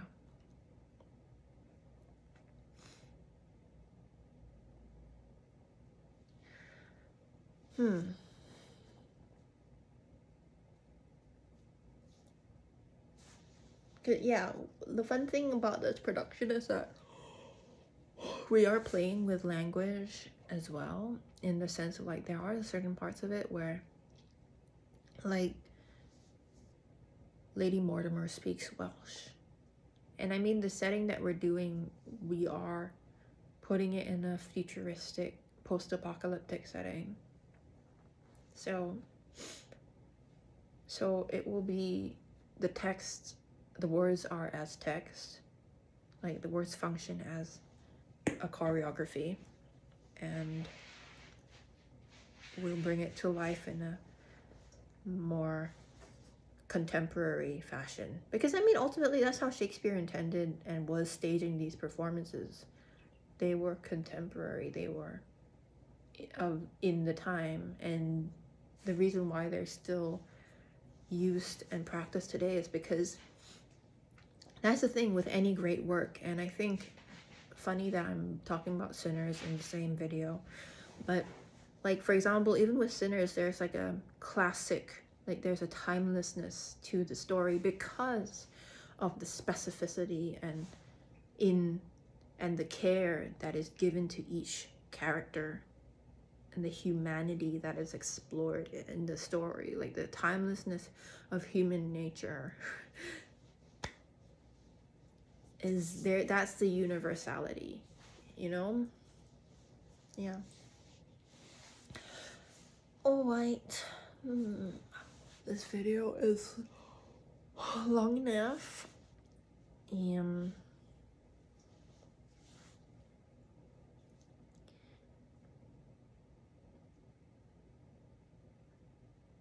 gonna go finish resting. I'm a bit sad because for me personally, I think in the future, yeah, maybe the next time I do a Shakespeare class or another scene study or something, I would really love to explore King Henry IV and Prince Hal in the final scenes of, manifesting. I'm saying it now. At some point in my life, I want to play Prince Hal or King Henry IV in these scenes, even if it is just a scene study, because for me as an actor, I'm still acting. It just is the context in the sense of like the audience is just amongst my peers and we have a facilitator, a coach, right? But I'm still acting. Whether or not I'm paying or getting paid is tangential, because if I'm paying, I have that investment in not just like a safe space, but a nurturing space of growth for the actors. So the audience are people who are growing collectively as actors. What if I'm being paid? It's like, yeah, I'm serving and telling and the story and share and giving this gift of a story. And whether or not the universe puts me in an iteration where I get to do the scene for the public versus a controlled environment is really up to the universe. But at some point in my life, I want to play Prince Hal in that scene, particularly. Yeah. I think as well because for me, it is within my essence personally. And yeah, I don't know whether a lot of white people see this in me or Westerners see this in me, but definitely amongst Asians, it's very obvious, I guess. Well, no. Yeah, because no, people see it. People see that I'm very eldest child. Maybe it's the Capricorn moon. Capricorn moon. But there is this sort of vibe of like, and I have been doing this, I think it's because also I do this very successfully in my own life. I think, I think as the eldest child, I'm not just the eldest child, I'm the eldest child of the eldest son.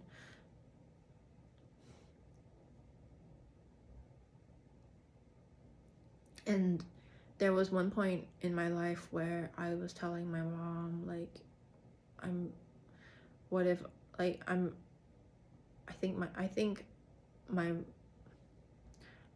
sometimes I feel like maybe my life would be easier if I had just been born a man. Because then I would be the eldest son of the eldest son. And yeah, I mean, as much as my grandfather loved me, he was still very patriarchal. So they wanted me to be a boy. And I think that a lot of their love for me was because my dad was a boy. And he was their favorite. So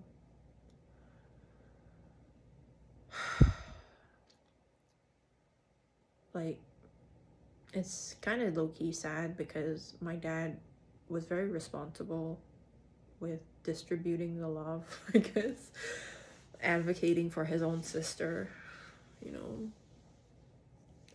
And I think low-key, he wanted to have daughters. Like, he wanted to be a girl dad. Yeah, so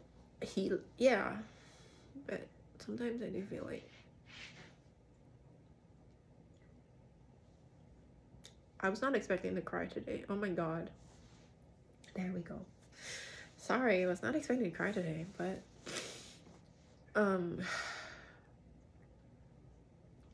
I guess I resonate with a lot of that scene. Maybe I should just pull it up. Here is my script. I'm so excited to be working on Henry IV. But it is personally, this is my favorite scene in all of Henry IV. And so I'm manifesting it. I really want to be able to do it and explore it. I think because I think it's the 好奇心, it's the curiosity that I have as an actor, where King Henry wakes up and he's like, where is the crown? Where is my son? And then he's like, you're so eager to get rid of me, you just took the crown. Like, what? Is this my karma? Is this my fate? And then Prince Henry is like, no, I took it to the other room to bargain with it and talk to it and abraded it. The best of gold art worst of gold. For thou, most fine, most honored, most renowned, hast eaten thy bearer up.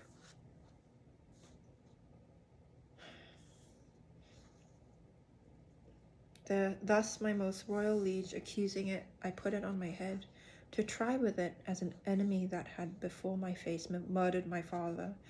But if it did infect my blood with joy, or swell my thoughts to any stain of pride, let God forever keep it from my head.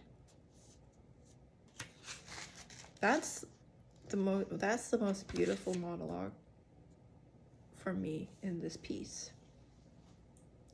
Because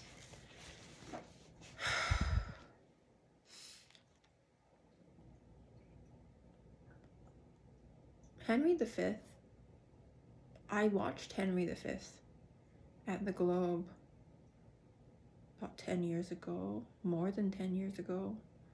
Yeah, I saw Jamie Parker do it at the Globe. Had such a big girl crush on him, not gonna lie. Because also I saw him in the History Boys. Oh, I saw him in the History Boys when I was 13. And then 5 years later, we saw him play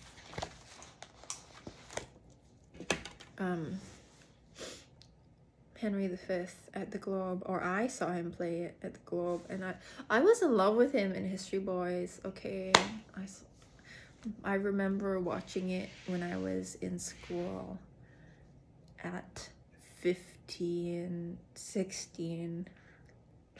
Me and my drama friends stole off during our break and watched it in the library at school, in the screening room. We had like this screening room, and I don't remember whose DVD it was. Yeah, we were in the DVD era, but we watched the History Boys, and I was in love with Jamie Parker's character, and he plays the piano. Ah! Anyway, so when I finally went to the UK at 17, 18, I was in boarding school. Yeah, which mostly I only really got into through, I mean, I passed the entry exams obviously, but like we needed references and connections and stuff, right? And like my mother's side of the family from Hong Kong had sent their children to those schools, so you know, we applied. I think it was like her second cousins or one of her cousins. They have a big family. Anyway, story for another time. But yeah,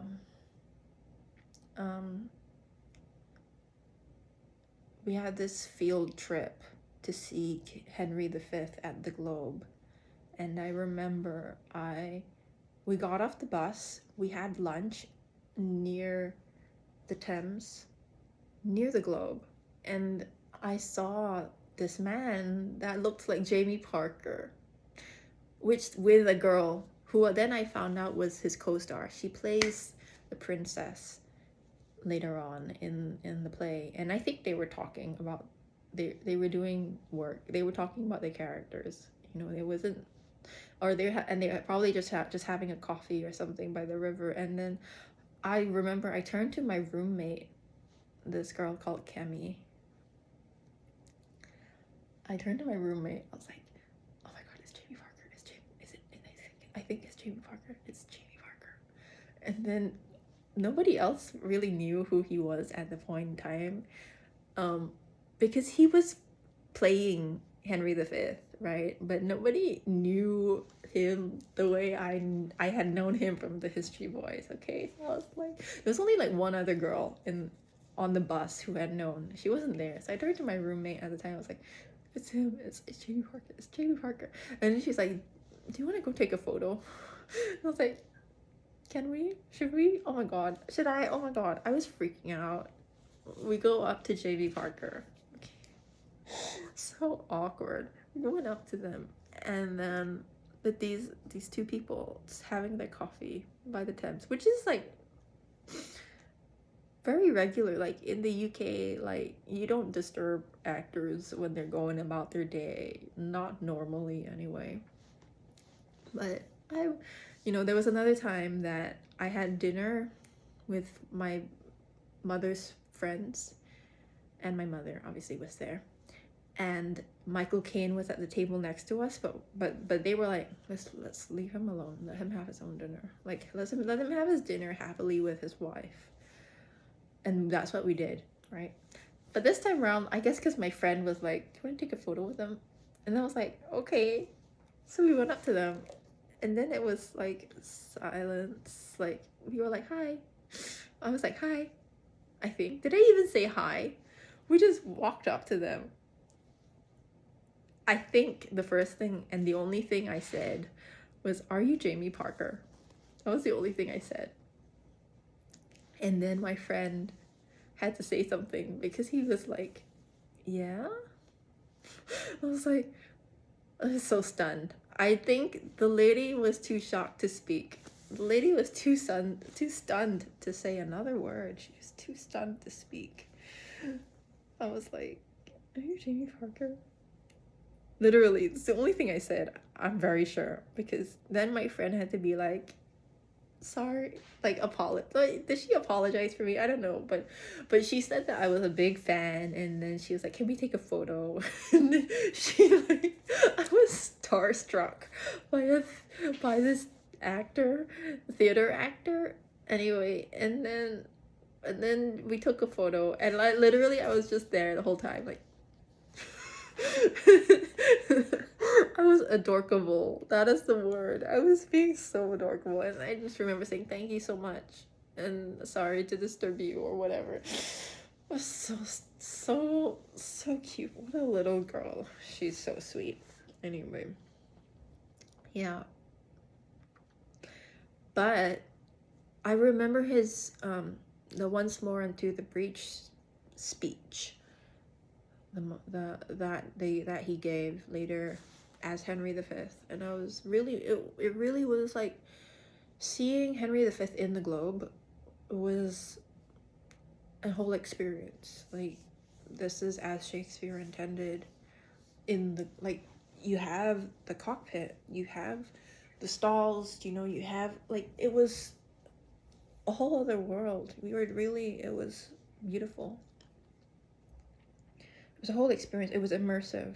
It was an immersive experience, and everyone in the audience was so engaged.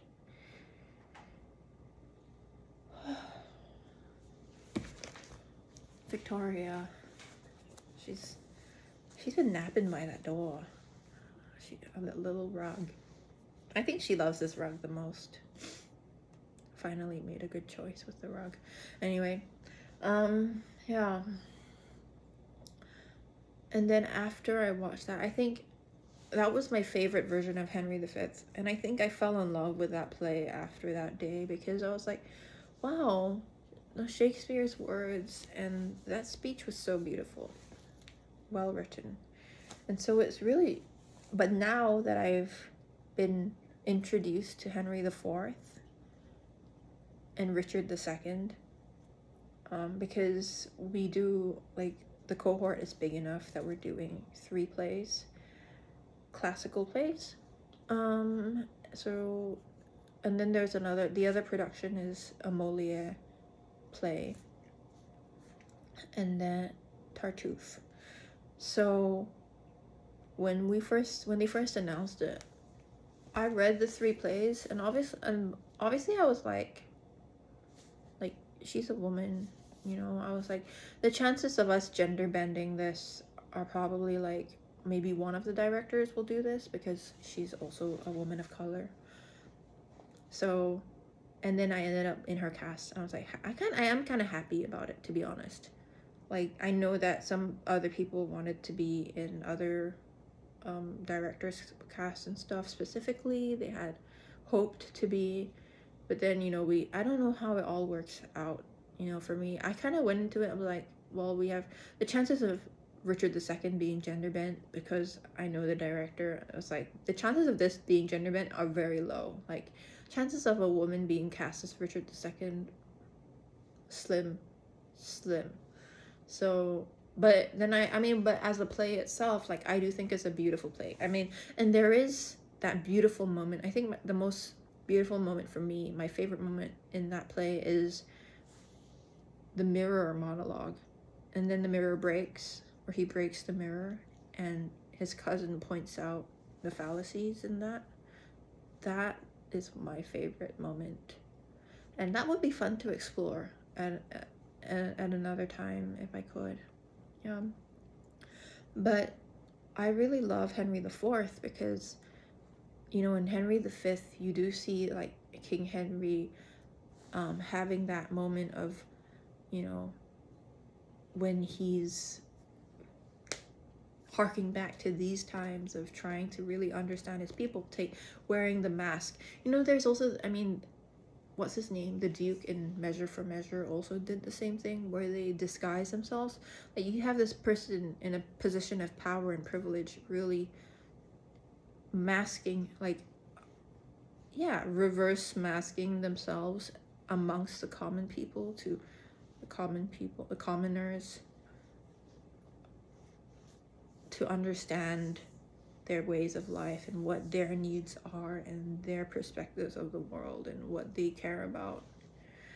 And to see his coming of age into that in Henry IV, for me, is beautiful, because it is about, you know, like, Henry IV also talks about the whole notion, what is his specific line? But it is that heavy is the head that wears a crown vibe. Stormzy song. Just saying. One of my favorite Stormzy songs. Crown. Anyway.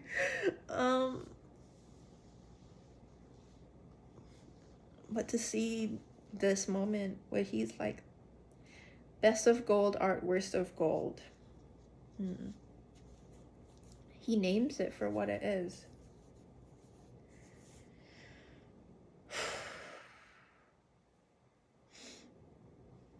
And it really is, like, interesting, because in this play, the adaptation that we're doing is adapted by Dakin Matthews. But when he talks about how he structured this play as, like, the triple rejection of Falstaff, but really, because from Henry IV, from Henry V, Prince Hal's perspective, he went into the taverns and amongst the people to really understand their ways of life. And then he kind of has this sort of uncle-like father figure in Falstaff. But then the coming of age for him is realizing, like, how much he's being used. His generosity. Because of his position of power, he's the heir apparent. And Falstaff uses that. to his advantage so many times throughout the play. And a lot of people know this as the Falstaff play because he is the biggest character in terms of his size, but he is low-key a vampire because he's leeching onto Henry IV's resources. Well, not Henry, yeah, indirectly through his son. And Prince Hal it's like the painful reality, you know, that like not every person that you give your power to and your time to as a person of privilege is going to take you in good faith. You know what I mean? Like, Prince Hal could have donated so much money to soup kitchens and people who were really in need. But because of this relationship with Falstaff, his time is occupied. Because he also cares about Falstaff as a human being. Like, there's a reason why that man is drinking so much. And I think a lot of it has to do with PTSD. Like, as a military, like someone who was in the military. I mean, that's how Falstaff became a knight, right? Anyway, I think I'm, you know, maybe I'll just do it as a monologue for now.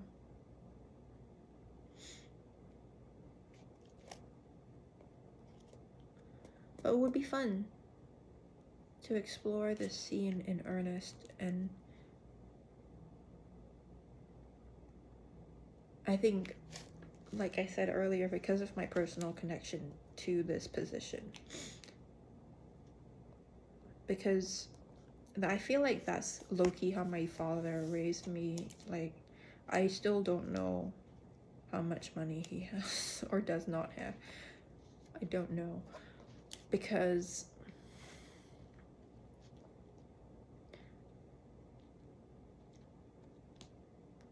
I'm the eldest of the eldest, and I know, I do know that he, like, well, I might as well just say it.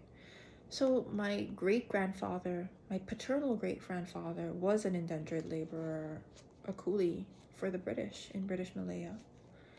And I know this because of the interviews documented by my uncle of my grandfather and their life back in Malaya.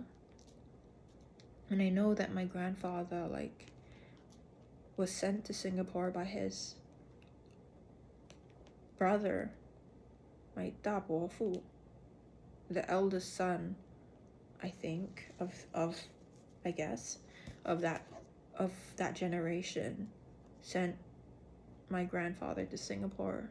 And even until, like, up until his death, when he was on his deathbed and he was dying of he had late stage dementia, he would still say, and I was there, he said that walking into Singapore, crossing the bridge from Malaya at the time, British Malaya, into Singapore, was like walking into Tiantang, like the Chinese version of heaven. So for someone to say that, it's like, the conditions he must have been living in before that, what were they, right? And I do know when my grandfather was a young boy going to school in British Malaya, he was at the Confucius school, and there was a section of time when the British were persecuting a lot of Chinese people because they were suspected of being communist. And to this day, in 2026, that is the key, that is just the main argument as the whole, are you connected to the communist thing just because you're Chinese? Just because you are Chinese. Just say you hate Chinese people and get on with it, huh?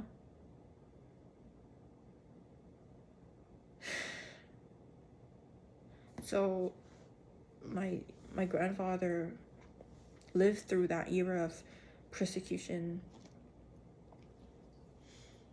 and then also, you know, through the Second World War with the Japanese occupation. And I think my parents were 5 or 4 to 6 years old, 4 or 5, when Singapore was finally independent from the British. Yeah. So my grandfather and his son, my father, had to do the work of lifting the family, not just our family, like me, well, not just, I guess in the future he does provide for me now, the future being now, but at that time, like, they were supporting their families and lifting their families out of poverty back in Malaya. They, a lot of that sending money back. And I remember having this debate with my father about monies.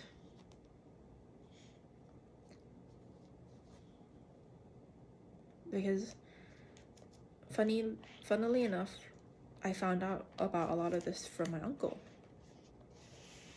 And yeah, and sometimes my dad's like, you don't even know that, like,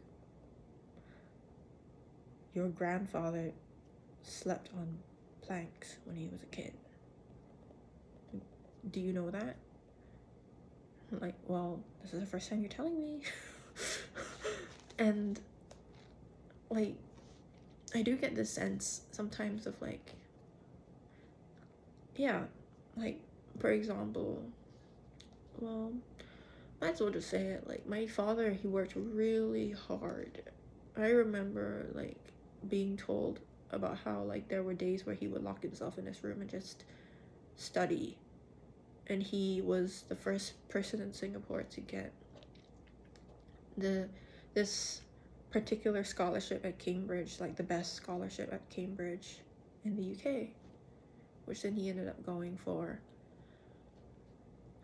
He also like ended up going on scholarship to Harvard after, for his master's degree.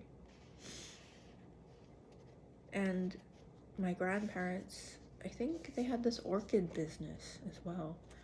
So they were very strategic in rebuilding their wealth, because ultimately that's what it is.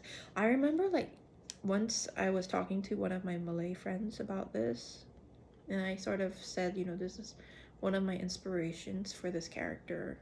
And then he said to me, he's like, yeah, your dad, your great grandfather was not a normal coolie. And I was like, what does that mean? He was like, he was probably not a like his that generation. And I think it does lead me to think that something happened. He was like, maybe he was one of those scholars that was like sabotaged, or like, you know what I mean? Because that would there's something in your family here. And I was like, okay, well, if I ever get the great fortune of doing that history, finding that history, maybe.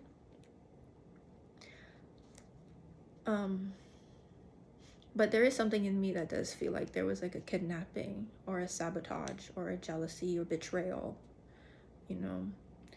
And maybe it's like a second son kind of thing. Because, you know, amongst, well, a lot of you may not know, but amongst Chinese history, you know, part of the problem with having concubines is you just get so much internal politics amongst your family. You have the heir apparent of your title and your wealth, and then if you have an erfang or a sanfang, you know, you have, that's like the original family has like a second son or a second daughter, or well, no, normally a second son, a third son, and then if they have concubines, it's like which child, even if the if the if it's a 嫡女, like 怎么说呢? It's like even if the first wife has children, if it's not a son, the inheritance might even go to the concubine's son because the first wife only had daughters, or if the first wife can't have children, then it all goes to the concubine's family. You know what I mean? So yeah, there could be some history there, and like maybe he was a second son and there was like family politics and he was sold out and betrayed by somebody who was trying to take his position in the family or something like that. You know what I mean? Anyway, we'll find out if I ever get there, but it would explain why my dad was born with the level of intelligence he has, I guess. But that being said, never, you know, talent can come from anywhere. It comes from God. So, could have just been a gift from God in his generation. Who knows, right? But yeah, I do sometimes, like, I remember the day that I had applied for Cambridge and I got rejected because I had a brain freeze during the interview. It was so jarring, and I hated being there. I hated being in the room. I had applied to study mathematics at Cambridge at Corpus Christi, and I was being interviewed by this older guy with, like, this older white British dude with white hair. There was a younger man, also white British guy, with a notepad in the corner, writing notes. And I totally blanked on this one math question that was so simple. But I was so nervous. My brain wasn't working. And it wasn't an intellectual issue. It was a psychological, emotional block. I was at a limit for myself in my nervous system. And so, yeah, I didn't get in, and my dad didn't say anything, but he was depressed. You could just tell, you know what I mean? So he just chose to take a vow of silence, but he was very depressed. And, yeah, so I do feel like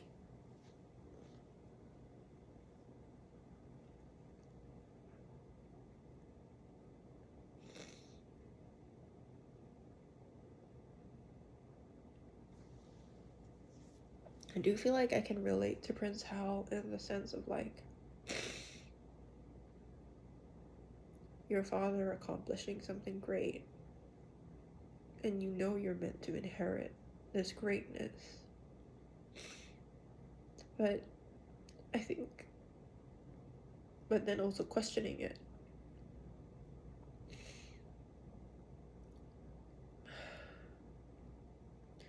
And accusing it of eating thy bearer up.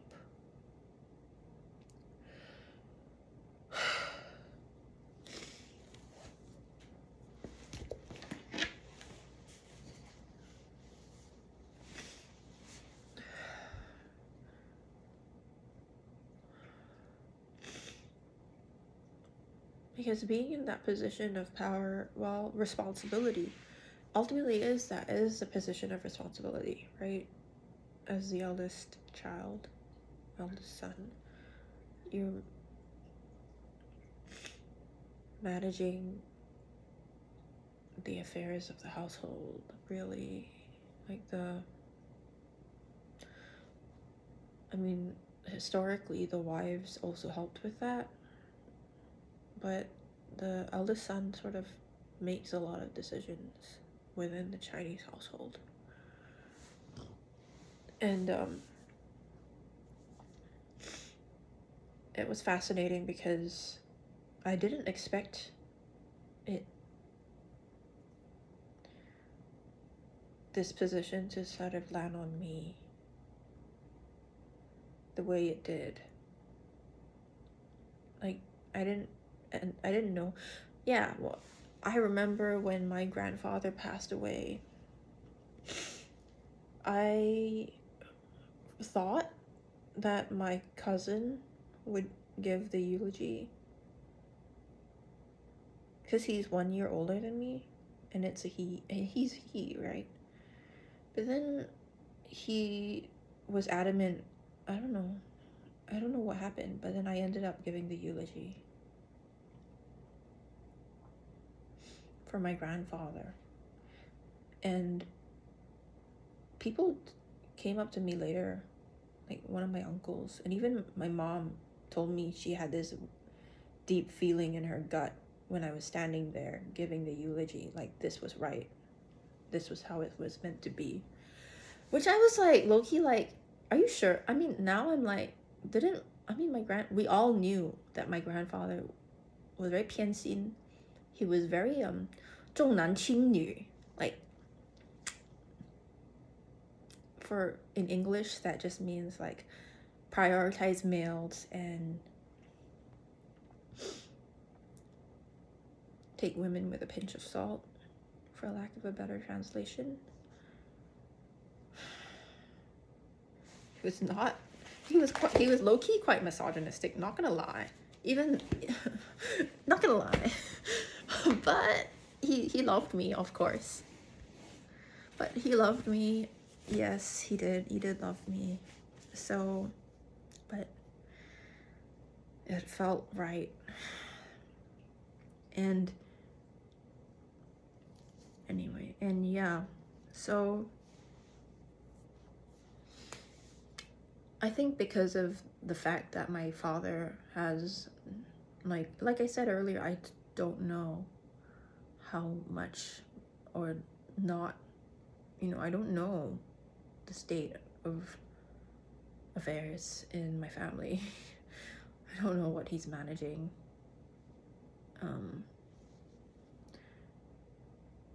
I don't know what burdens he carries and all of that.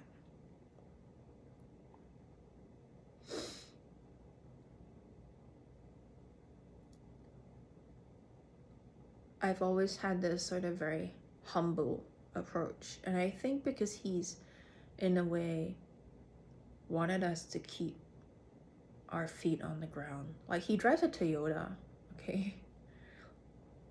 Yeah, like, he uses clothes that are like 10 years old still.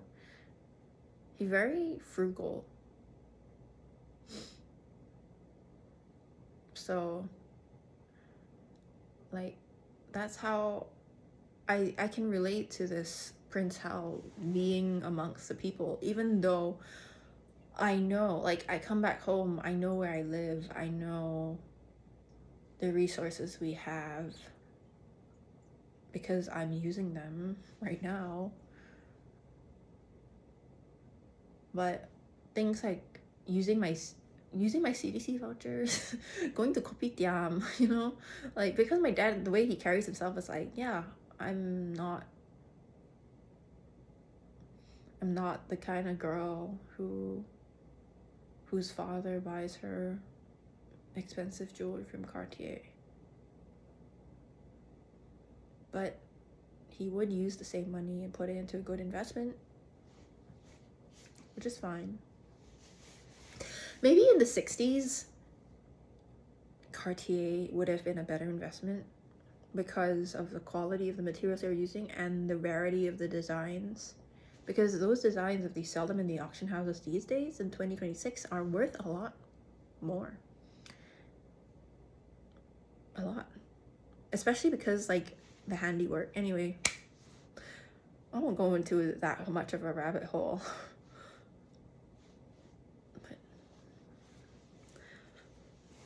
But in those days, that was the forms of wealth that women were allowed to have, because they weren't allowed to have bank accounts. So we don't live in those days anymore. Yeah. So I feel like that's why I resonate with a lot of these, like Prince Hals and the Duke. I remember when I saw Measure for Measure, they were hosting auditions for it in Singapore, and I didn't get cast because I honestly don't think I fit the vibe in the production that they wanted to. Yeah, I auditioned for the Duke. And I still want to play a character like that. I want to play one of these characters in a position of power and privilege who takes the time to know the people.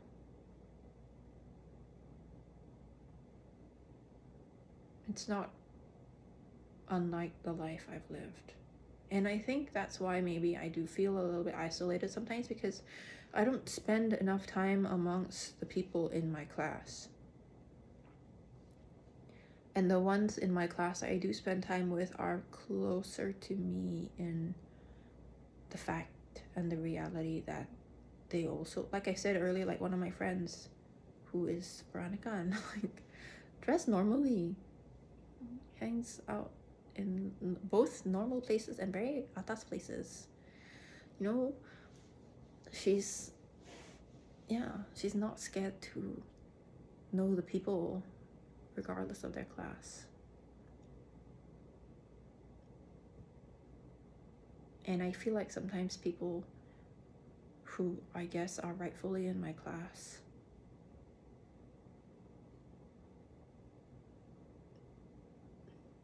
有点嫌弃, like look down on that, I guess. Maybe that's also why I relate with Astrid. It's like I understand what she's trying to do lah. I understand where she's coming from. Yeah. I understand why she picked Michael. But also it's like, that is another version of this, huh? Like Michael, Falstaff, like both of them leeching on to these people and exploiting them for their generosity. I mean, which is, both of them could be spending their time with other people who have genuine potential for upward mobility in a positive way. But in order to get there, in order to find those people,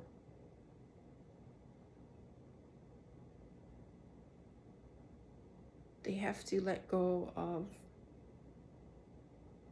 the ones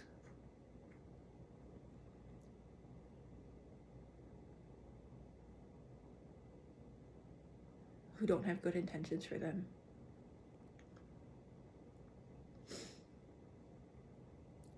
Yep. All right.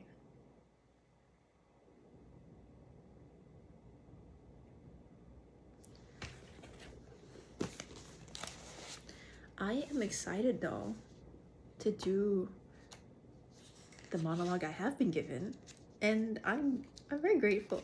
I mean, going into these productions, I was like, I just want one good monologue or a good scene. But I was like, I don't know, I had this feeling, I had this knowing that I was like, I'm gonna get a really good monologue.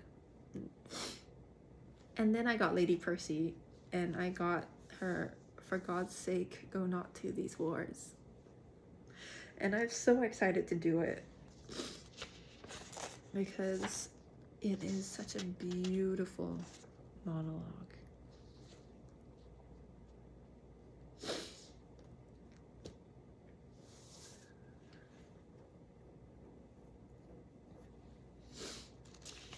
And low-key, like, if we're taking this play at face value, in the sense of like the female characters of the play, like she's the strongest female character in this play, so I'm grateful that I get to play her.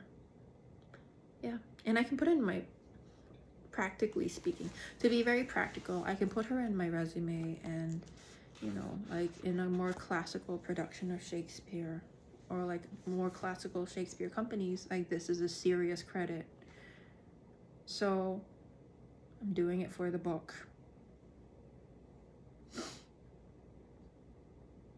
And then if to have Lady Percy and Westmoreland as the double credit, oh, actually it's a very good credit, not gonna lie. Lady Percy, I mean, yeah, it would be more valuable to me in my career professionally than like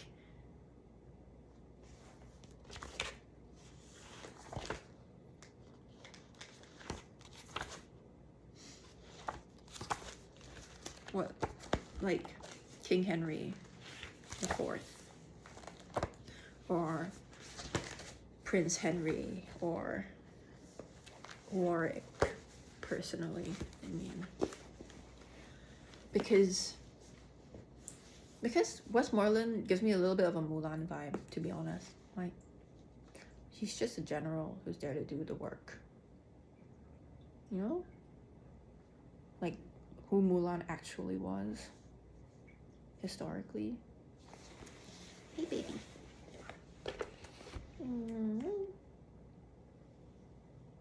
She's gotten up from her napples. She's saying it's time to give me a snack. I need to... Hello, my baby. This is Princess Phoebe. Hello, Victoria.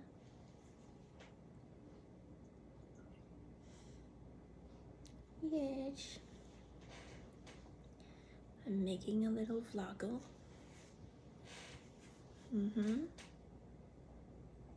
Hey, baby.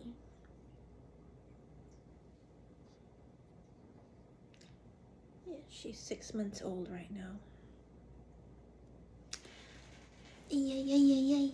Let's say hi. Hi.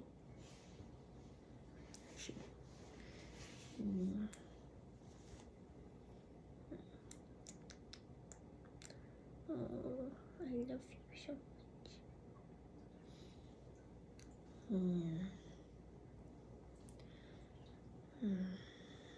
Okay. She wants her little chin rubbles. Yes. You want to come down? You want a snack? I need to clean. Alright, I think this is my sign to go. She's telling me to get off the video. And she's like, you got things to do.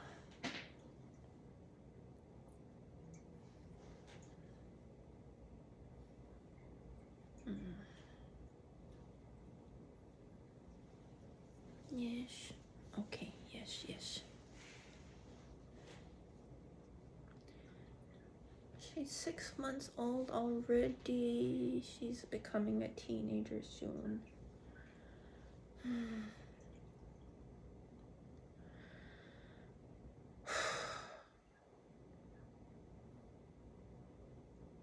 All right.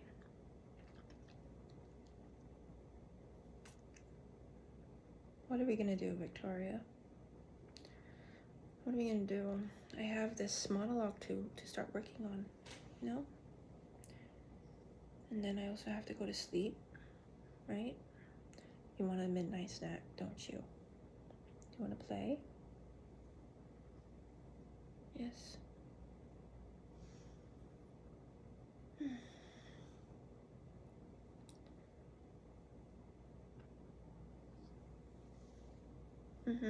You want to come out? Want to get down? All right, let's put you down. One snack.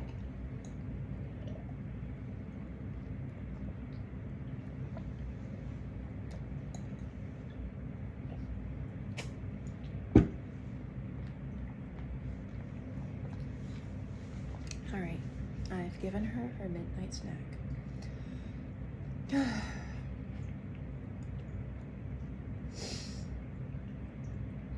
Is there a conclusion to this video? Yes. I'm grateful to be alive in 2026. Even while some people are still peopling, I decided to turn off my comments on TikTok because I just don't have time for some of the stuff that I get. Like, a lot of my comments on TikTok are from males, which, sure, okay, like, I'm grateful that some of that people find me attractive, but it also is low-key not why I'm posting. But I got this like pretty racist comment, in my opinion. It was like one of those like, it's not racist until you can prove it's racist anyway. It wasn't like,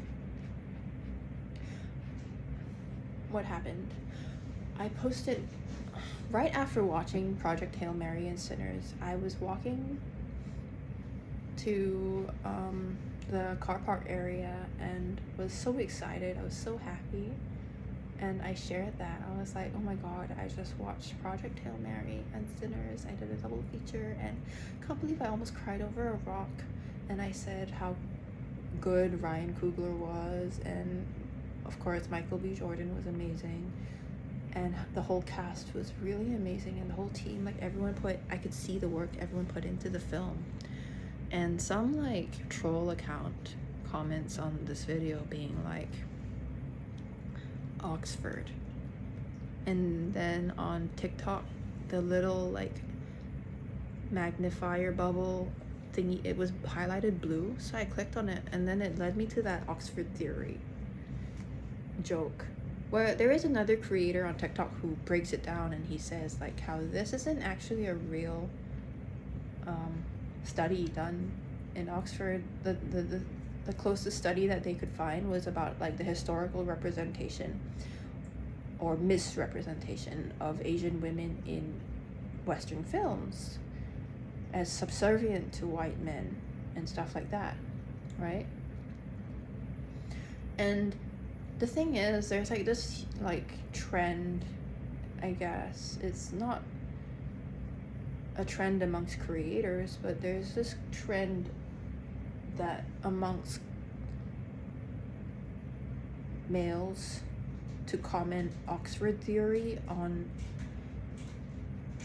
pages of Asian women who date white men. And I was like, this video, where is the white man in this video? Victoria, do you want more food? Or do you want to play? Sorry, I think my cat's calling me. She wants to play. Yeah, there's this video. Well, no. There's this trend. It's like a subculture thing where like men comment that on... and I'm just sitting there like, why are you attacking the women? Like, if you're claiming to be pro-Asian, why attack the woman you are claiming to be pro? Like, you want more Asian women to date you? Why are you attacking them? Is punching up at the white man so far away for you? Like, surely go attack the men, huh? If you're upset about it, why are you picking on women? And that's just misogyny. It's low-key racist misogyny because you're bringing your own people down.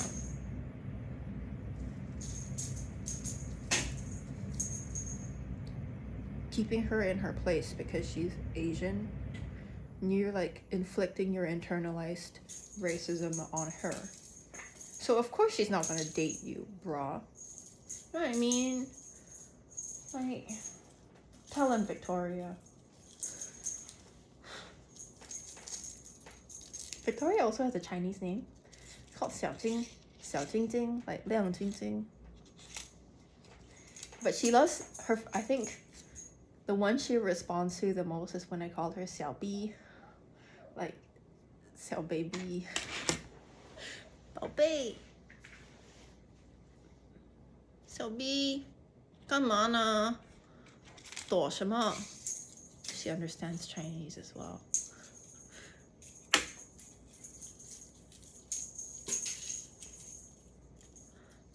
Oh, okay, I think she needs me. No, she's not. She's just playing. Bruh, she just came all the way over here. Oh, you caught it! Good job! Oh my goodness. 好真乖。小 baby.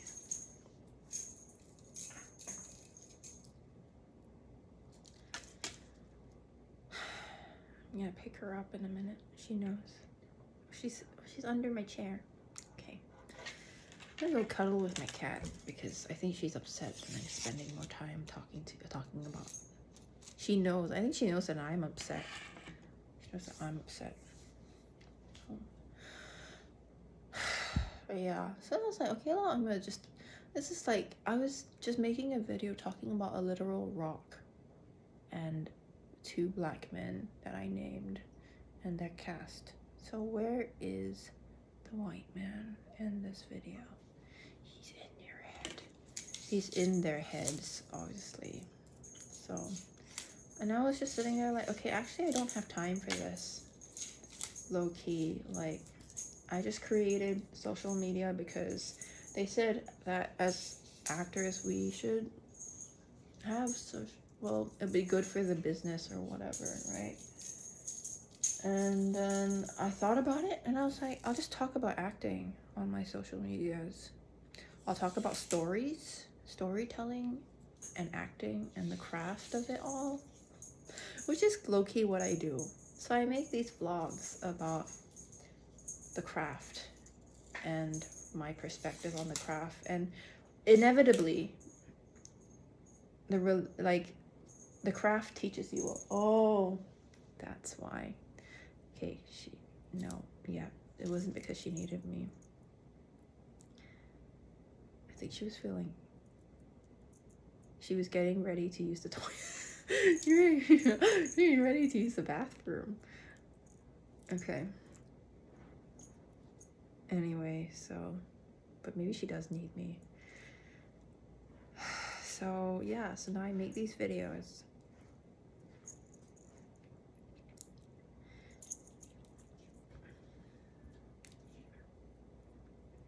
Because I feel like it. And I mean, Taylor Swift has her comments off. Obviously, I'm not Taylor Swift yet. Yes. Did you do it? You did a good job, baby. You need me to check it? You want, yeah? Oh, you want to just tell me how it went? Uh-huh. Yes. Whoa! She's having the zoomies. Yeah, she's having the zoomies now. So I decided to turn off my comments for now. I think eventually when I have the time and the space and I have a little bit more of a structure with my social media, I might be a lot more intentional with the comment 评论区. But I have them off right now because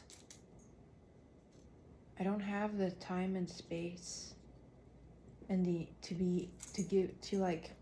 bring the intentionality that I want to it. Yeah. She's so cute. She's popping her little head up.